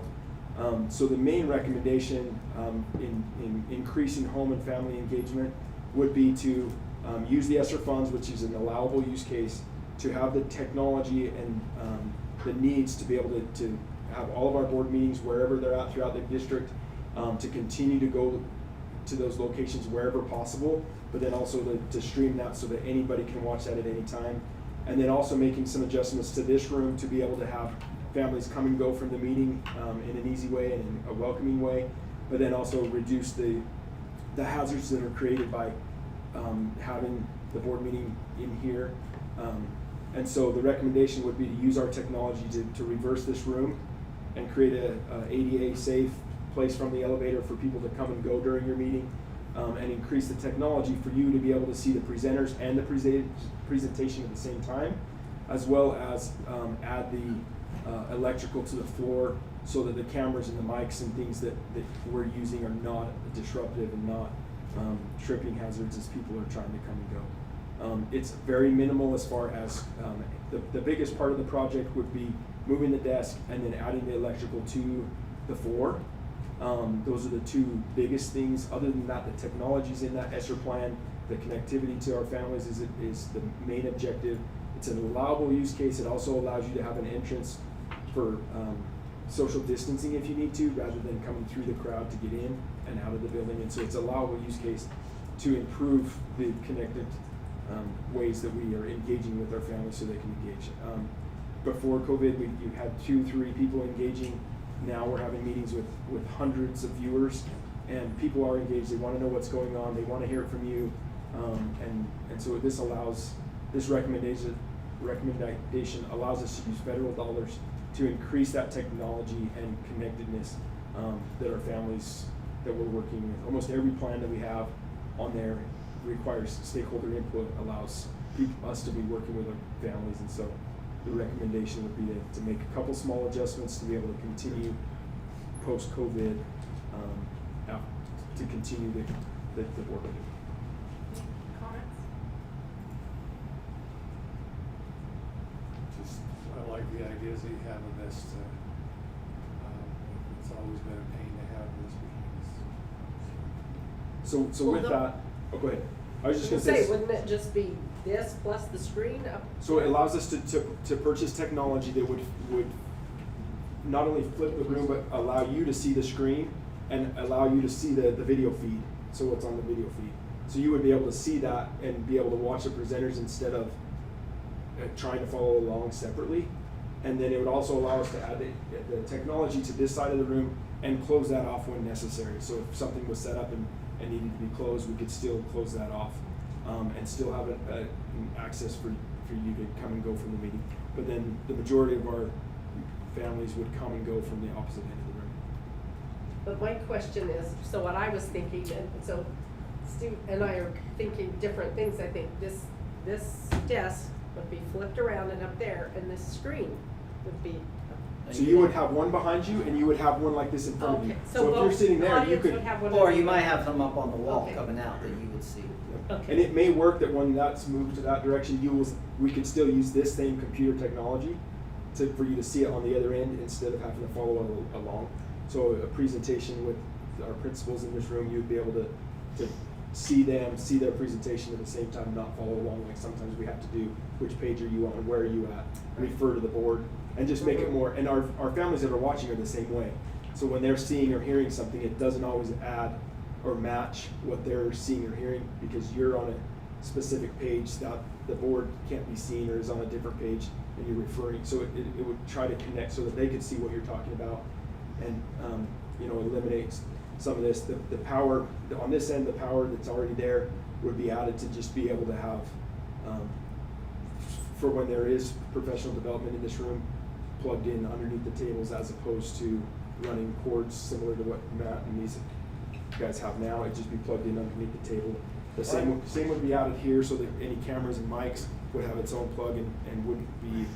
Quite often, we pull those curtains, and then this desk is really in our way, because we're trying to utilize this room in a training way that this desk doesn't facilitate. But if it was back there in the smaller portion of the room when the curtain's pulled, this would be the larger portion that we could utilize in many different functions. And that would be tucked away kind of back there, except for board meeting would open up, which also would open up the entrances to your meeting. People come through these doors more than any others, and they would enter towards the end of the back of the room rather than right here at the top. So, Additionally, from a risk management point of view, as you look out and you see the cords and the bright orange tape, that makes me sick to my stomach most of the time. So, just knowing that, even removing that hazard, if one incident were to take place, you could really be saving yourself costs in the long run. So, just throw. And you think this is bad? You should be in here when we had the whole administrative team in here, and there's cords everywhere. It's just. But again, it's a recommendation to maximize the way that we're communicating with our families at the least cost available. So it would, with monitors and some improvements to the electrical in the floor, very minimal project at the cost, and we are able to use these as allowable use cases to increase the engagement with our families.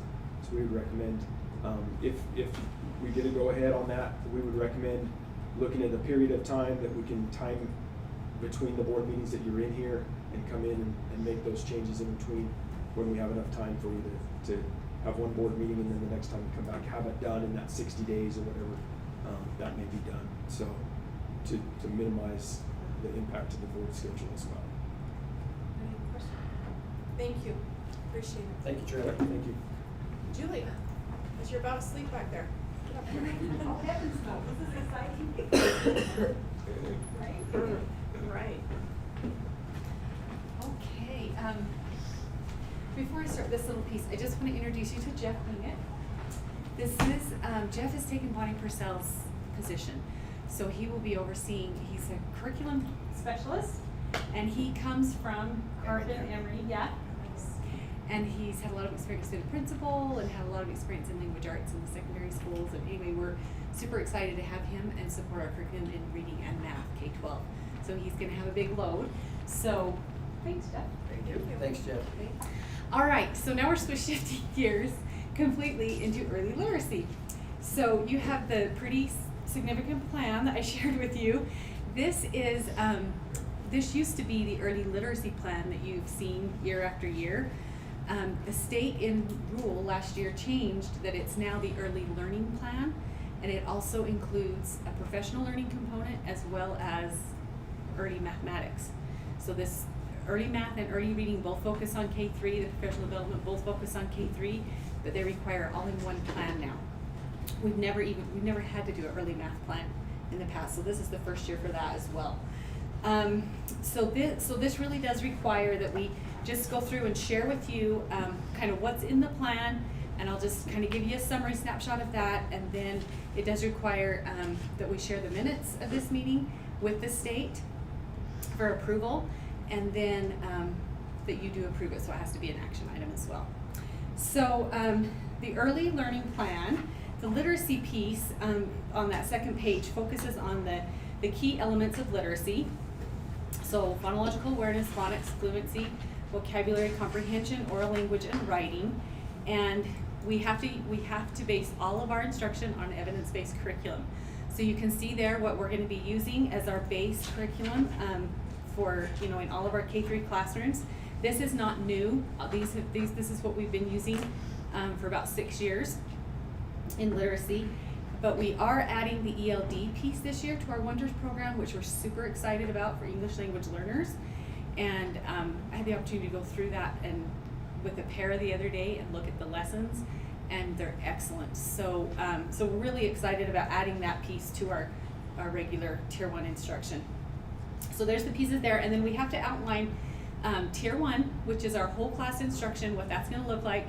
Tier 2, which is small group instruction, differentiated instruction. Tier 3 is a more intensive level of instruction. So we do that for both the literacy section and the math section.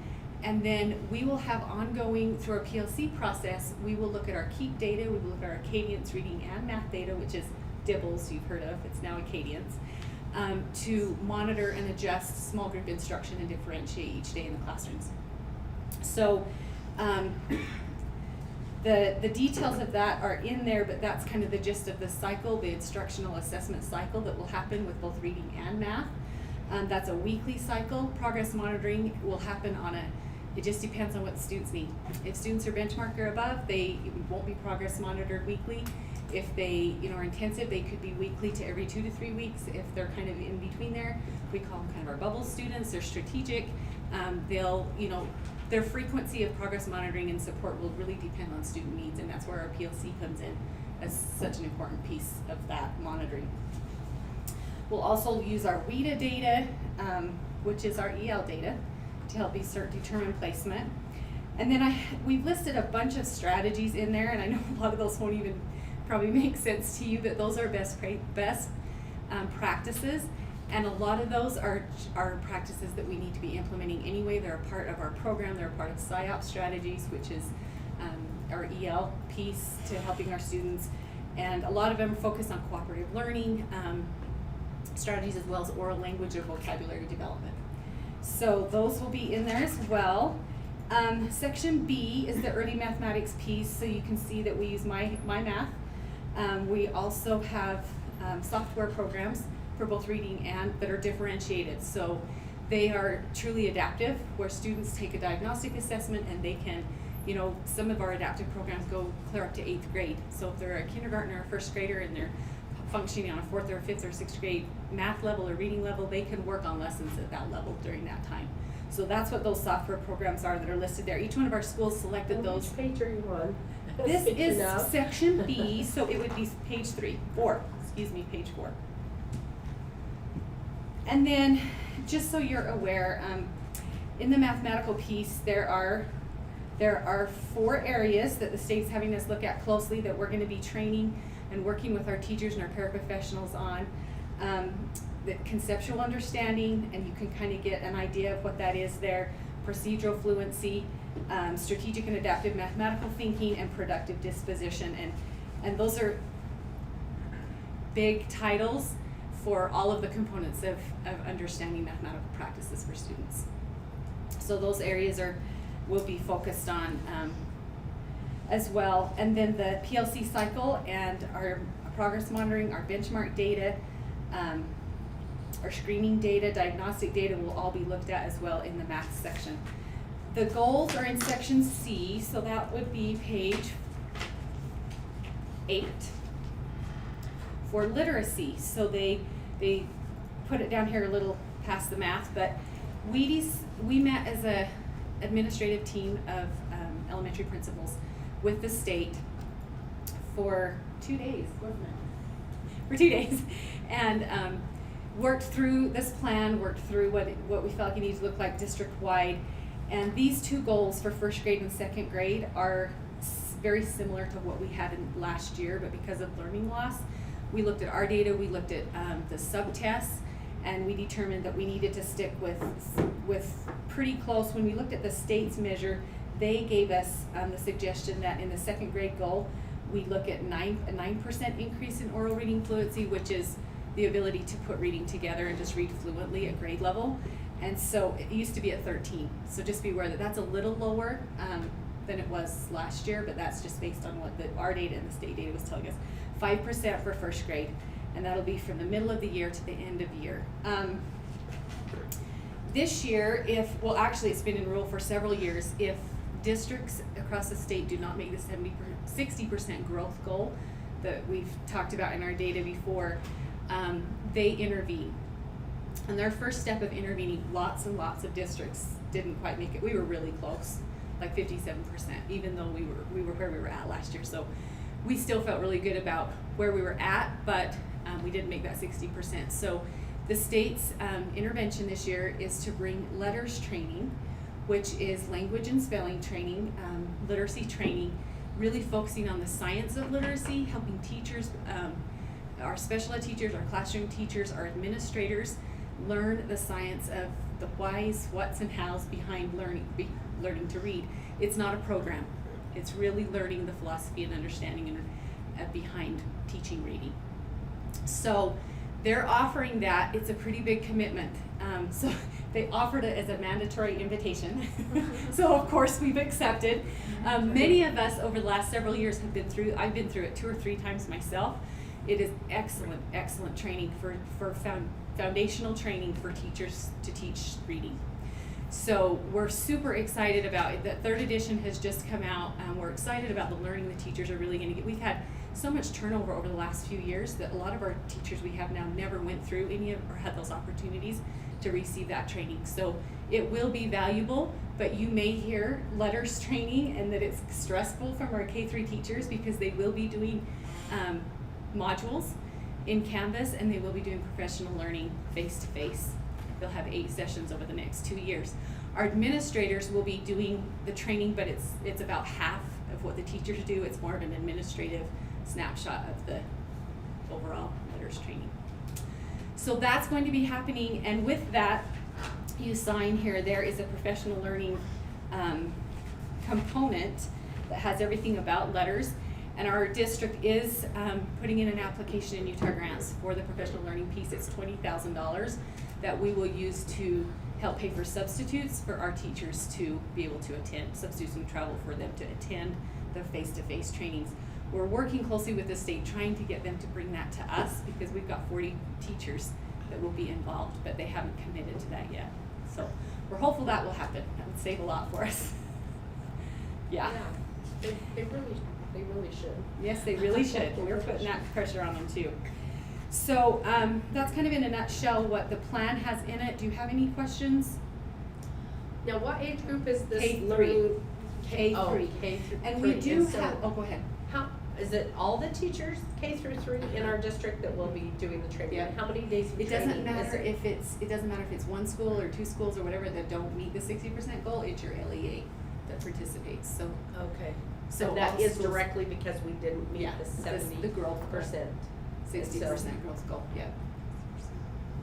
So, my request is this kind of just like the trust plans, is that in May you come back and give us the update on the 5% and the 9%? Yeah, Have we reached so that? we'll give you that, yes, and we can share that with, like regular data like we did last year if you wanna see that, with our schools, and we did that each quarter. Christy and I did that for each region. I think that's a healthy thing That'd be and great. a positive thing, and we'll be tracking that anyway, so, yeah. Okay. So the 5% you won't have till the end of the year, cause Right. that's a middle of year till end of year, but we're doing progress monitoring throughout. So we'll be able to gather that information and say, here's where we're at this point. That'd be great. And it was Dibbles, it's now what? Acadians reading and Acadians math. And the percentage is for both math and reading? No, No. the percentage are only literacy goals. Okay. So they're thinking down the road. I asked them specifically about the math plan. I says, there's no money attached to this math plan, and it's a lot of work. It's a good thing. We need to do it anyway.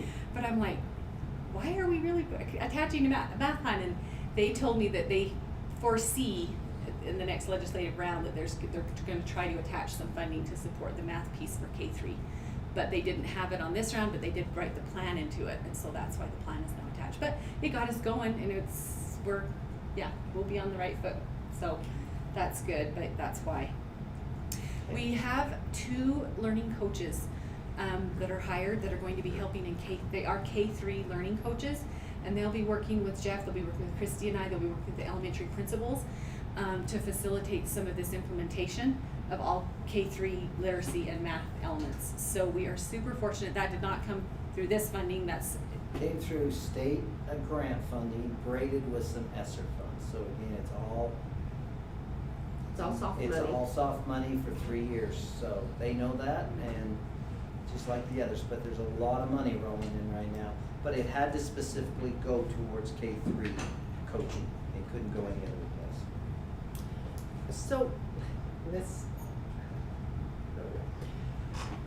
this training that the teachers are required to go to, are they generally like, oh my gosh, we are busy already, we know what we're doing, we just have to keep doing it? Or this is an opportunity to learn some new things that will help us? It's What's definitely the- an opportunity to learn new things, even if it's a veteran teacher and going back and doing the letters training. It's very different than just learning a program.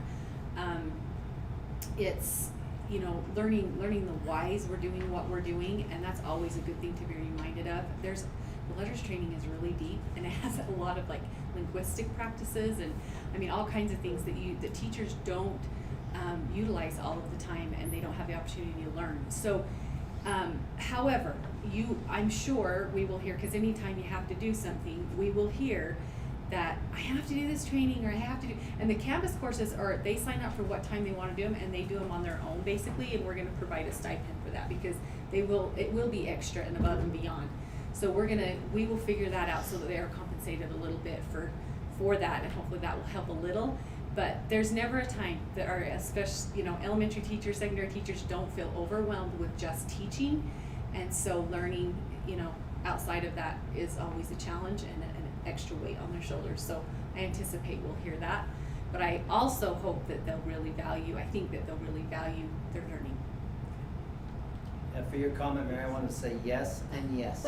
You will hear everything from your first comment to your second comment and everything in between. Yeah. Some will be so excited, and they'll say, thank you, this was some, and some will be overwhelmed, and this is a waste of their time and everything in between. But it is really good training.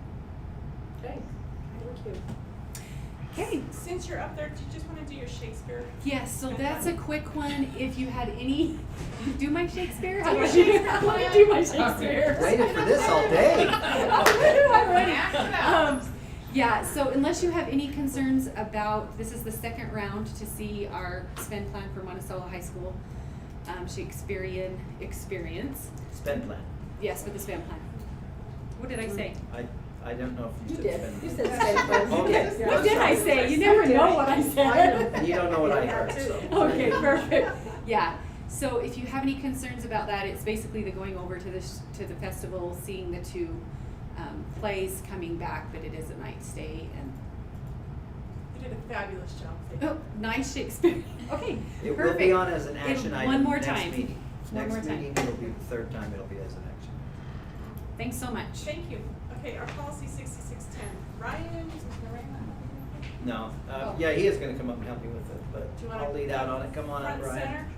Now, this is a policy that a couple times in the past, some of you that will maybe have nightmares about remember talking about this policy, because there's been a few times I remember some pretty deep conversations about junior high athletics, but I don't think that's what we're gonna get into, anything that deep. But I do wanna bring, and Ryan will help me, some attention that's definitely just needs a slight, in my opinion, a slight revision to be in line with where we're presently at and some of our present needs.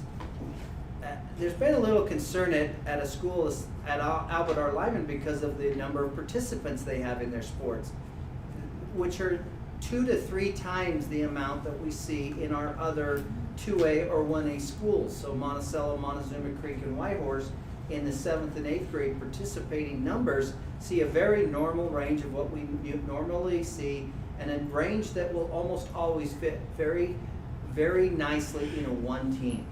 So if they're fielding a wrestling team or a volleyball team, they have nice numbers to make up one team, and it's a good rotation, and you don't see 30 kids on the bench waiting to get their 5 seconds of playing time, or maybe not get in at all. But when you go to Albert R. Lyman and you see the numbers, that doesn't ring true. They have a lot of students that come out for their sports just due to the size of the school. And Ryan he brought these concerns to me, and I've been aware of them, and as I look at them, I think we need to look at them.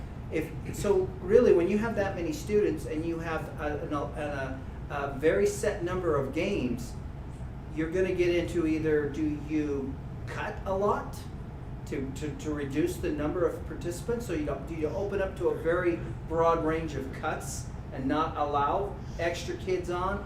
Do you field, or do you go a different way and say these are feeder programs and these are young athletes? Do you try to provide more teams? So an A team, a B team, is possibly even a C team. If you do, are you limited by the number of games the policy presently states? Because right now it says each program in each school has so many games. So if you have 6 football games at Albert R. Lyman, but you have 2 teams, do you have 6 games per team, or do you have 6 games for the school and a total of 3 games per team? Anyway, there's just a lot of, I think we could clarify this to where we really understand, that there are some needs in a larger school. I am recommending, and you see it up here, that we've slightly modified this, so based on participation numbers and approved by the superintendent, because I think the superintendent or someone has to weigh in on this, on what numbers dictate a second and a third team. But if it is approved, the school can sponsor more than 1 team in any one sport. Each sponsored inter-school activities, that's gotta be changed there, I can tell that's not right. So each sponsored inter-school activity will be limited to the following, or it probably should read each sponsored team will be limited to the following. I apologize about that. But, so that each team would have that same number of games. So if you have an A team and a B team, you would have 6 football games for your A and your B. There's some other variables that weigh into here that are also, I think, important. Albert R. Lyman has had a difficulty at times following, I think if you go down a little further in this policy, it says 7th and 8th grade students, where does it talk about scheduling in district first? Now, go down a little, no, that's high school. Go back up, maybe it's up. But anyway, it is required that the junior high,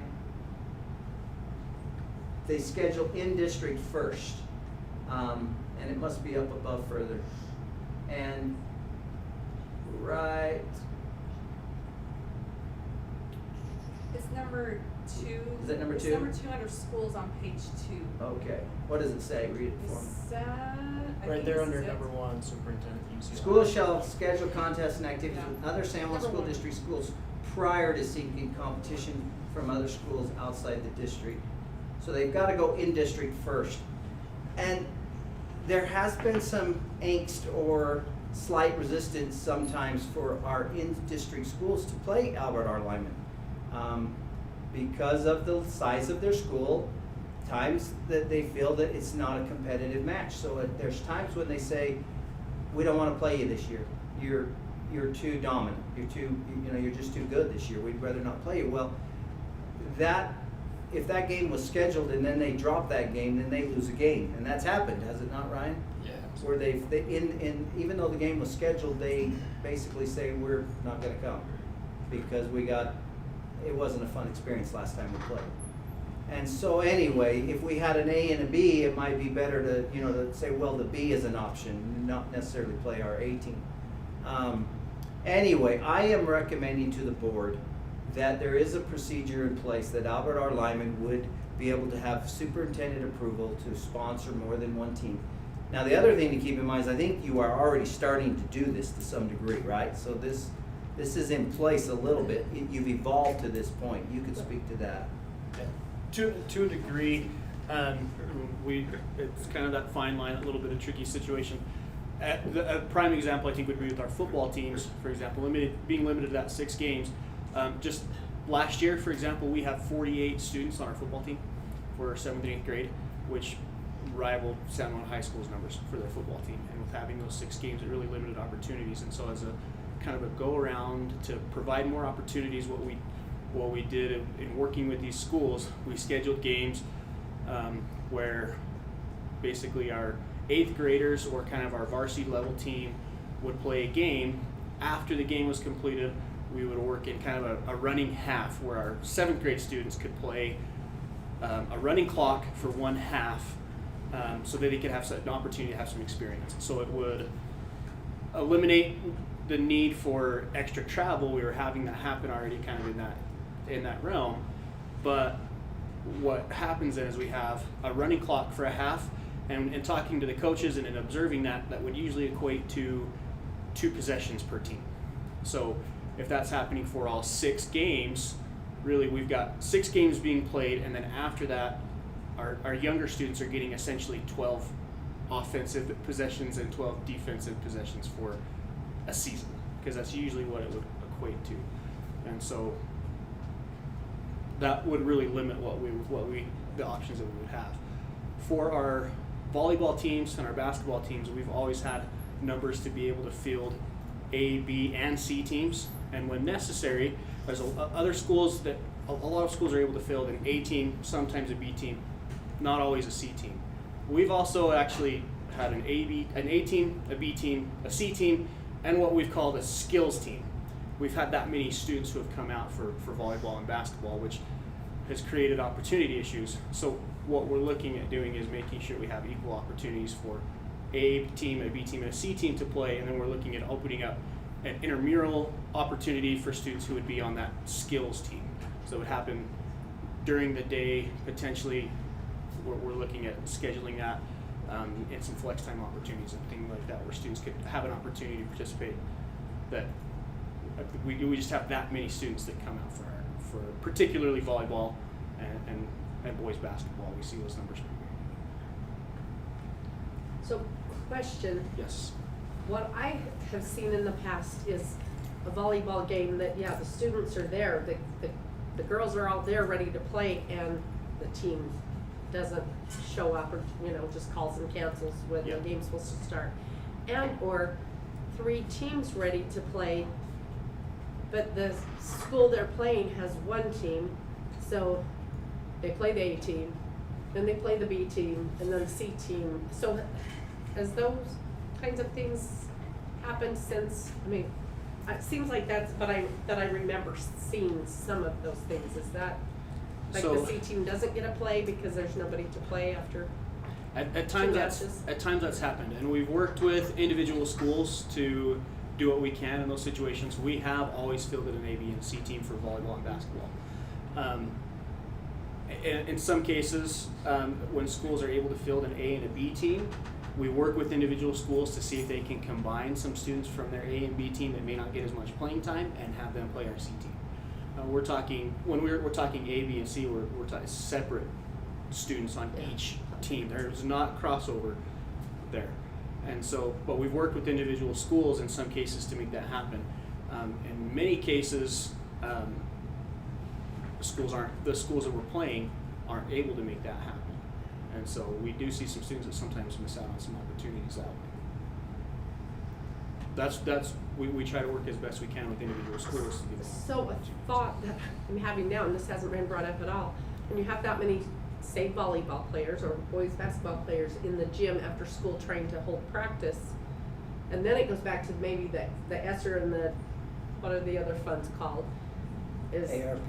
ARP is maybe a new additional gym in Blanding, because we have so many students participating at the middle school and even at the high school level and trying to offset practices. But I know the gym is packed and it can't. I can tell you. For people who are concerned about COVID, having those big volleyball numbers and those big basketball numbers is completely opposite of what everybody's trying to. I would say there would be some concerns right there. I agree How many wholeheartedly. If people we you ever pack get in the around to gym. looking at a new elementary school in Blanding, it probably makes some sense to think about a gym attached to it, because there is a need for another gym in Blanding. Well, there's based on not numbers. room down there, but Well, there could be up possibly. in the district office area, San Juan High School and ARL, Yeah, that's either- where wherever there's you put it, space.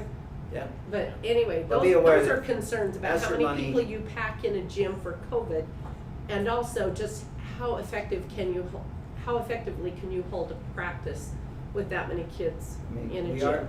we are getting about 7 million something total, but that would, a gym would wipe out a really good portion of So you need this, I mean, have you set your schedules, or you need this, I mean, this is an action item, correct? that. It is, So, because the schedule setting, Yeah, we've looked at some tentative schedules, Okay. essentially. there's one other component of it that I wanna bring out, and there is nothing in policy that limits junior high travel. If you read through that policy very carefully, there's nothing. There is a 150-mile requirement on all travel, that if you travel more than 150 miles, that you do that. And there could be some need to maybe go as far as price possibly, when you were struggling to fill your schedule last year due to the river region not even having teams, you reached out and worked out some arrangements with Carbon in some of that area. Right. That is slightly over 150 miles, and so that's about 180 miles. About 180 is what we looked at. So if, there might be some need, if junior high did go to that amount, they could still go and not violate the overnight thing, they're there and back, but they would be required to approve that through the board, just as any other organization would. And they're not violating any district policy, because unless the board wants to change that policy, there is no limit. I mean, it doesn't specify that junior high cannot go over a certain limit, so anyway. But I want you to be aware that if they do have these legitimate teams, it might make sense that more of their games are scheduled with B teams. Their A team might have to look around a little bit and choose the competitive where they want to go, and they wouldn't violate anything on the policy. They wouldn't go overnight. They wouldn't do anything in that regard. If they do go over 150 miles, it'd have to be approved in a travel request, just as our high schools are.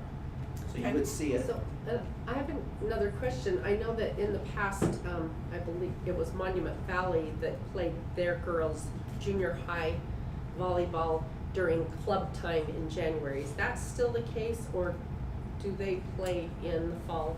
I don't know specific with Monument Valley what they do there. Christy might know that. I don't know either. She's not listening, so. Okay, any more questions? Okay. I was just wondering, does Monument Valley still play? They played their junior high volleyball in January at club time and not the regular fall. Do they still do that? I'm not aware. Have to look into it. Okay, Tyrell, you're up. All right, we'll be quick. This is more just an informational item. What we're trying to do is do a thorough needs assessment across the district for capital expenditures. And already, today Lucille has mentioned a couple of things, at her specific schools that could be included in that type of needs assessment. So what we're trying to do is just involve a whole bunch of different perspectives, whether that's historical background knowledge and information of what we've done, and get some information there, talking to principals and directors, board members, the maintenance department, and going through this whole needs assessment to figure out what each individual school needs across the district as far as capital improvements are in order to keep the building running and effective and what we need, as well as looking at what it would take to add space like we did at ARL this summer. So what I'm trying to do is just create a plan and create an idea and a vision of where we want to go with capital expenditures by doing that needs assessment. And what I want to do, and just what we're letting you know, is this may take several months for us to get that plan in place. And then I'd like to bring it back to you with some, here's our immediate needs, here's some short-term, mid-range needs, and then long-term capital plan. So that just this is just kind of more of a heads up. This is what we're doing. And then here 3 to 6 months, we'd have a firm plan after doing this needs assessment, going through and getting all these perspectives and walking through the buildings with maintenance and getting their input as well. And then we'd bring a recommendation and a plan to you guys that we can then move forward and make some decisions on what we want to do with capital moving forward. I like it. Sounds good. Okay, thank you. All right, if the board like to, we have one item in closed session that we can do before we break. Would you like to do that? Real properties? I motion to go into closed session to discuss real property. Okay, Second motion. okay, roll call. Erin Showa, yes. Lucille Cruz, yes. Steve Black, yes. We're hardworking individuals in our district that do such a good job. So, Mr. Josh Nelson, you want to come up to the front? Right up here, front and center. Right here. Yes.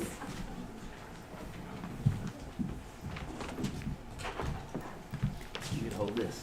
Sweet. We'll talk about you. Great. Okay. Mr. Nelson has gone above and beyond in showing his dedication to the teaching profession, his students, and professional growth. He is an exceptional teacher.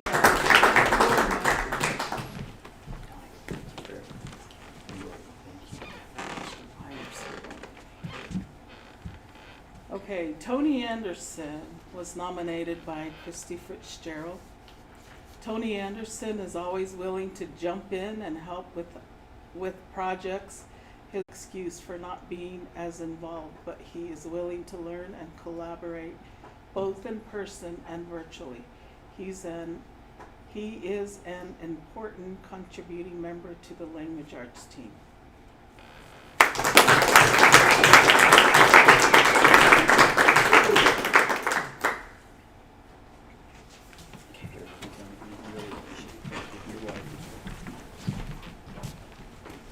Thank you so much. We appreciate what you do, and small token of our appreciation. All right, we now have the public comment portion of our meeting. So we only have one comment. You're welcome to leave if you would like, or you are welcome to stay. It'll just be, Miko gets 3 minutes. So, come on up. Okay, I just have a couple of things to clarify. So in response to a test to stay lawsuit in Summit County, the Utah Supreme Court ruled that any student who doesn't wish to be tested doesn't need to be tested, and they will be presumed as a negative. If you do choose to be tested and you test positive, you will be required to isolate. So in that case, a vaccination status doesn't matter. You could choose to be tested or not to be tested, whether or not you're vaccinated. I don't think they ruled on staff for that. So I think that would be a board decision, but I do think that it should be probably the same rule for staff as for students. Also, the legislature passed a law, and it was signed into law in a special session, that no public entity, which includes schools, could require vaccination for COVID. And after that, the Utah Board of Education passed a resolution, so this is not law, but it's a resolution that says that schools may not incentivize for or against vaccination. So I think that the best way to not appear to incentivize for or against a vaccination is to just not even know whether somebody is vaccinated or not. Thank you. Thank you. Okay, any more comments? Okay. All right, we are going to finish our agenda with our action items. So you're welcome to stay, like I said, or you're welcome to leave. We are not offended either way. You're welcome to come and go any time through Yes. the meeting. So stay for a while, still leave, or you can leave now. You're gonna celebrate. Thanks for coming. All right. So I need a motion to approve the consent agenda. I move to approve the consent agenda. Second by Lisa. Okay, any discussion? Maybe. I guess I just want to find out a little bit, and we have things all the time on our agendas that we don't pay close attention to, and ask about. But I guess I didn't ever realize that retreat for the administration happened in Bluff. And so I was just curious to send out an email to board members, wondering if we, what our thoughts are on using district funds to rent motel rooms and resort space for meetings. So I just would like to know a little bit more about that. I mean, I personally responded and said I don't agree with tax dollars being spent to meet somewhere else when we've already built facilities that are adequate to meet in. In fact, a brand new elementary school in Bluff that could have been We did use the new school in Bluff. We used it for the training. But funds that were used, they are taxpayer dollars, but they are dollars that are set aside through a SESC grant for leadership development. So that fit perfectly with what we were doing. And I'd love for you to question or even just ask some of the leaders, Okay. because without a doubt, I think it was probably the 2 best days we spent this summer, as far as really getting deep into what we do with the model and the very details of what we do in the schools, and bringing people on board with what we do and making sure we're on the same page. It was just very meaningful. So it fit perfectly with what the money was allocated for, which was leadership development, and it was well used in regards to bringing our team together and looking at our vision and our goals and our direction. Could we have possibly done it in another way with less funds? Possibly, but would it have been as effective? That could be debated. We were able to avoid long travel overnight. We were able to keep people right there in Bluff and not have to have them travel back to Navajo Mountain or back to Miami Valley. So I really feel like, in my estimation, it was really well spent and meaningful. It was also in county, which is nice. We didn't take the money out of county, so yes, we learned that lesson of how taxpayer dollars turn over multiple times, especially when used locally. So that was a benefit, and also really I did ask all board members just for their, it wasn't a board action item, but I wanted to just get the pulse of the board, and without a question, the only one that had any concern that was expressed was you. So it really was 4-1, as far as I could read, as to seeing, where it stood. So that's kind of what it was. That's where that came about. Okay, can those leadership funds, can it be used at the school level for those kinds of things, or was it district, really specific district, or? The plan that I wrote for those funds was that we would invest in, and some of it's ESSER 2. In ESSER 2, there's also a clause built in that we will invest in leadership development, so in our district. And so that ties into one of our whole systems is specific in leadership, focused intentional instructional leadership. So it ties into that strand, and that's why, so we are utilizing the leadership of the district, which is school principals, APs, and principals, directors. Okay. And so it included, how many administrators? We have an administrative team of district directors, school principals, school APs. You get up to about 28, but there were a few that couldn't be available.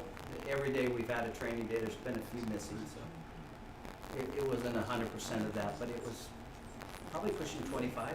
25 administrators? I'd have to go back and look exactly. And families, or? Their spouse came down that evening, but it was, the trainings during the day were not. Just for the 2 nights? Yeah. 2 nights stay? No, 1 Is that night. what, 1 night, okay. 1 night, so, yeah, I was just, and I know a lot of money is earmarked for certain things, but. I would say this to that. It's really interesting to look at how you spend money and really try to evaluate. If you can move a district and build them in a common vision and bring them together in an efficient way and really improve your effectiveness, your momentum that you're traveling at, the speed at which you're accomplishing your goals, I could make a great case that you are saving thousands of dollars where you would be inefficient if you weren't as together and as on the same page and really pulling the same way. Different maybe than a rowing team. You can go out there and all row in different directions and not move the boat at all, or you can go out there and row together and it'll really be effective getting across that lake. And I think that's similar, you can use that analogy to your leadership team. And when you see an analogy like this, are we on the same page? We know what we're going to do for highly effective instruction in schools. We all going to see something different when they use that term. And being a different whole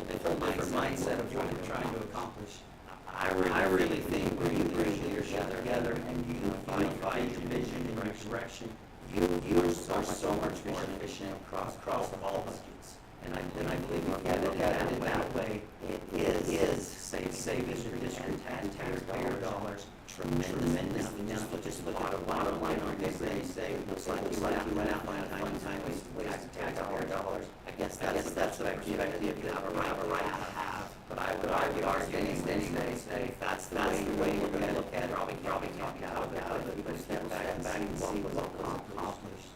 And where this will go in the organization, I think you might find value. I know there are a lot of people who find value in bringing it together and making sure they're effective, efficient, and unified direction. So anyway, I really did a quality job of accomplishing that was the purpose. And I think we really kept our consultants really well. We spent 2 really good days doing the work. Anyway. Yeah, I just need to, you know, a lot of times, the public doesn't know what's going on. They don't know the ins and outs of what happens in the school district. And even a lot of members of this, I mean, we work with the school district also don't know, and charge that responsibility. The board members, people elect us and expect us to look out after those funds in a way that they like them looking out after, because tax dollars are taken from people who don't donate them. They're taken from them. And so I really like to have a sense of that we very much appreciate those tax dollars that are taken, that people are working hard for and paying to the school district, and that we would spend them the way we would spend our own funds. And so I just want people to be aware of the decisions that we're making, and we levy taxes, what we bring in, and then how it's spent, and then how it goes from school to district, you know. That's always a concern of mine, and I know it's a concern of everyone's, that the district can look like, oh, they get these big things going on, and we're just in the trenches of the school. So that was also one of my concerns that I replied to in the email, is that divide that I'm afraid happens when we do those kinds of things, and that people feel like if we build these facilities, then, and I realize when people are traveling from Monument Valley and Navajo Mountain, that a motel needs to be provided in order to have those kinds of things. And so I think those kinds of things can be done, but still meet in our facilities, and maybe not have, you know, resort prices and spend over $4,000 when it can probably be done for, you know, several $100s. And so I just want to be careful with tax dollars. And I do as well. I think, you know, if we had every member of the public of our county in here, I think we'd have, again, this would be no different than most issues. Right. Everybody who would think this may have been too far, to those who would say, I think this was money well spent. I think you brought your organization together, and I try to do the same thing in my organization, or something similar, and everywhere in between. I realize that, and we are trying to be very mindful of taxpayer dollars, but again, we were able to utilize the entire day. We were able to go all the way up through dinner with work and with training. We would have had to quit much earlier and send people home. I think it was, and the focus was maintained, and the work, I think, the product of what was accomplished was the best summer. And then we've added some extra days beyond that, just right here. That was kind of the kickoff and to get us really launched, but then the work continued. And I really believe we've had the best summer that I have experienced in becoming unified. I mean, there's probably not time in this meeting, but I'd love for you to put that a little bit to the test, and actually ask some of the directors and principals of, was it valuable? Because that's really where I think the true test would come from, is those that were in attendance, what would they say, not necessarily what would Superintendent Nielsen say.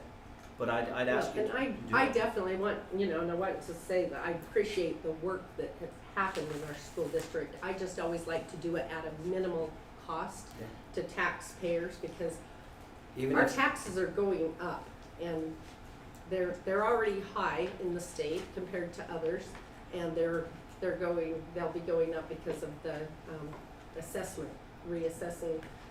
And so it's getting more and more to where I think we need to, me personally, I really want to look at everything we spend money on and see if we can have the same result by spending. Well, that's exactly where I had the less. concern. I don't think we could have had the same result. I think to get the result we needed an experience stay that at was a equal to it. I really do. Steve has a comment. Just my perspective here, as a board, we hire the superintendent, we approve a budget, and going along with that, the superintendent has discretion over a lot of funds. And individual board members, we may not agree with every individual expenditure that the superintendent makes. But on the same token, I don't think that the superintendent would need to come and get board approval for individual expenses that are under his jurisdiction. And so, I guess that's where I'm coming from on, just, we hire people, they have a budget, and we trust them. Okay, we're in, vote on the motion, thank you. All in favor? This is for the consent agenda, everybody. Go back to the consent Okay. agenda we're voting on. Oh, all in favor? Aye. Aye. I was just gonna say, not that I'm not for a lot of the things on the consent agenda, but I just, principle of things, Okay. Action. Number 1, COVID-19 student reentry plan revisions. And remember the change that we would like, so in the motion, who makes the motion, if you'd like to make that. Do you remember what it is? You'll need to pull it up. Maybe. Nat, can you pull that up real quick? Thank you. I move to approve the COVID-19 student reentry plan revisions, except and that we remove the mandate, He's bringing it up. okay. Parental exemptions. So we remove the parental exception option for the river region, Okay. for the river region. Okay, motion by Gary. Second by Lucille. There was, Yeah, go ahead. Discussion? Yeah, go ahead. I'll wait for it. Okay, there was one other thing about one sentence that we didn't know for sure on. On the immunization or vaccine, Yeah. if that would remove you from the need to test to stay. Okay. And I know there was some concern brought up in public comment about the test to stay.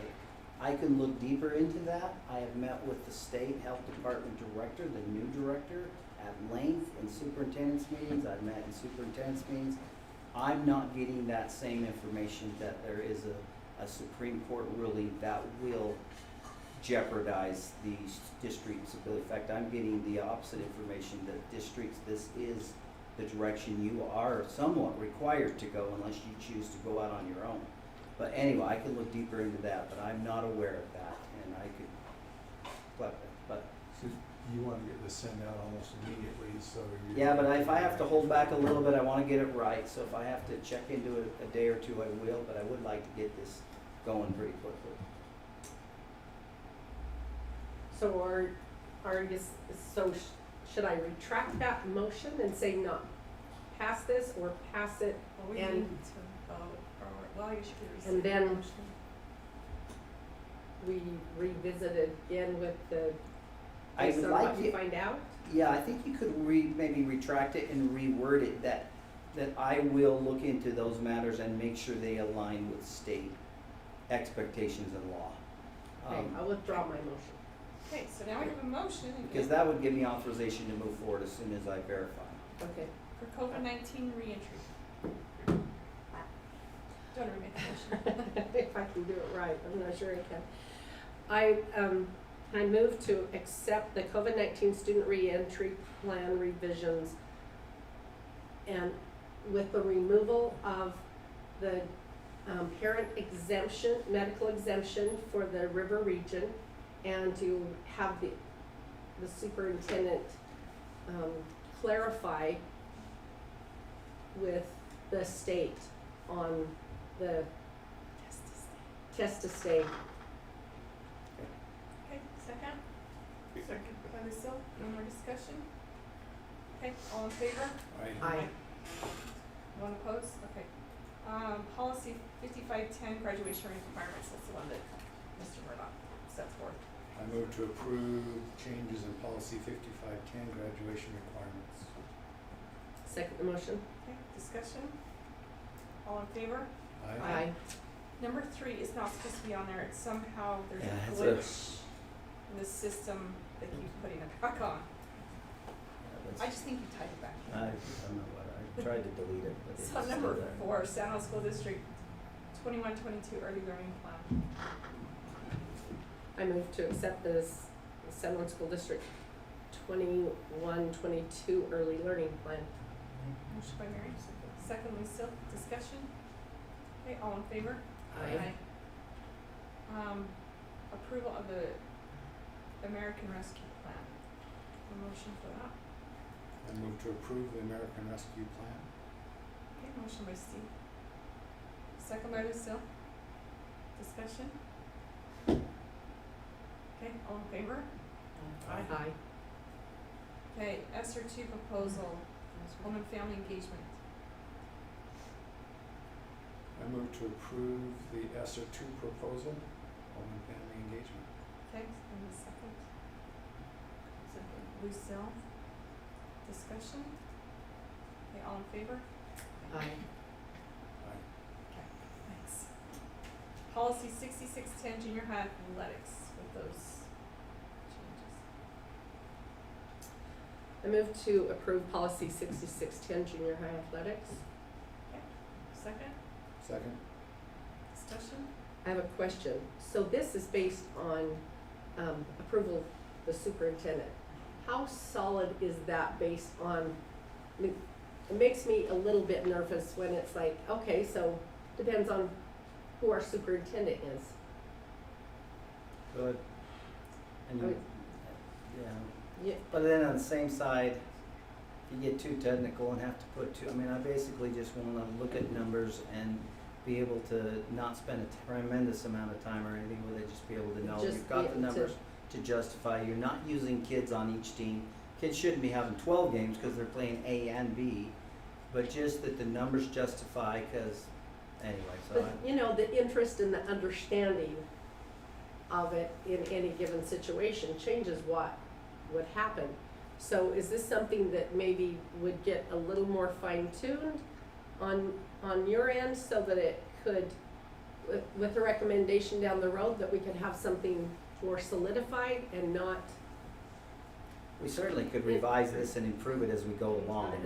that's my question. We'll Is learn that- more as we go, if this Is gets that us started. something that could, So just we would- because it's based on, okay, So we'd approve that's my question. tonight, and then, yeah, whatever changes we need to make, we just bring it back again and change it again. Yeah, if there's a good way to put that in policy in the future so that it was consistent. Anyway, okay, thank you. Did you have a comment? I was just gonna bring to the board's attention that it is in our, long-term strategy plan to revisit some of our athletics and coaching assignments and things of that nature, and that would definitely fall into that purview that we're hoping to put a committee together and look at, so, Okay. just an FYI. Okay, Alright. thanks. Were you the motion maker? Oh, we're on discussion. Okay, all in favor? Aye. All right, now number 8, we don't need a motion on, so, okay, and then we're the information items. Yes, next board meeting September 8th, and that is at MHS, Monticello High School, scheduled to be over there. We'll still broadcast, but we'll be in Monticello High School. First day of school the 19th, and then we do also have this that I think we ought to just quickly mention, the information that you have of a possible, not a possible, but of a training, school board training, leadership academy. And do you want to speak to that at all, President? I was just gonna say, I have been to that, and Lucille went to that, remember when we went to that? And Oh, it's it's actually really good. excellent, so, all of us can go, we can for sure take the first 3 for sure reserved, and then, but if you would like to go, will you let myself or the superintendent or even know? Eva would be great to know, and she could make sure the registration is done. Okay, if you let her know like in the next Okay. 2 weeks, I would say, at the latest. What's the date on? August 13th. Yeah, we have a reduced amount if we register by September 2nd. So you have till Friday.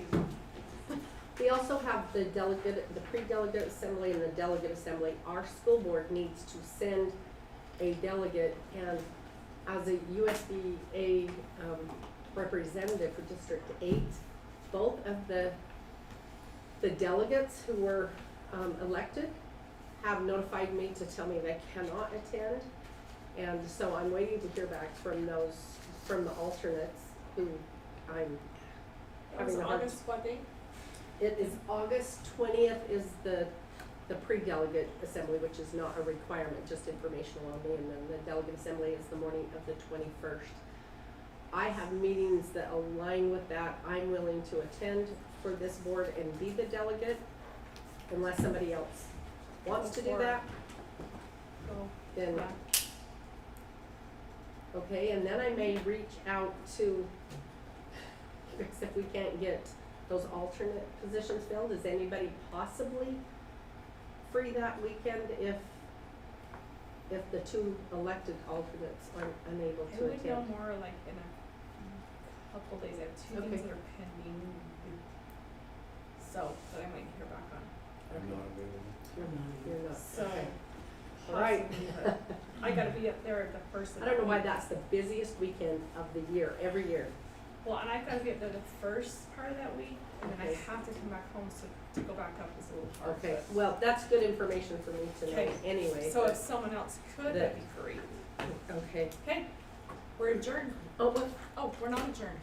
I have a question, just, and back to the budget, are we still paying additional money for our business administrators?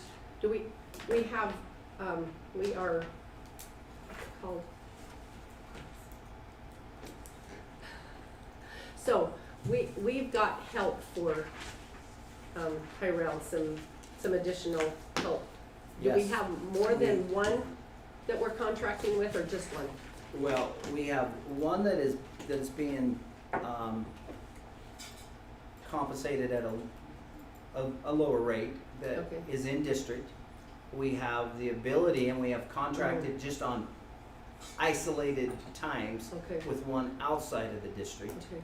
And so that's available as needed, and that's we build a layered support of daily support or help within the district, and then when needed on specific items that would be helpful to reach out beyond that, we can contract on a as needed basis. And then we have we're establishing contacts with other BAs. Tyrell's getting Okay. more familiar with other BAs, and so we're trying to build that layered system of support. Okay, that's what I'm wanting to know, if we've still got support in place and if it's ongoing.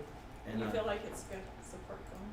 Yeah. Okay, great. Most days he just looks great, but I'll tell you, there's moments I'm worried we're gonna throw too much at him, but he's doing great. Well, He's doing well. it's a lot. It's a lot. lot. Anything else? We're adjourned. Sorry about that, yeah. No,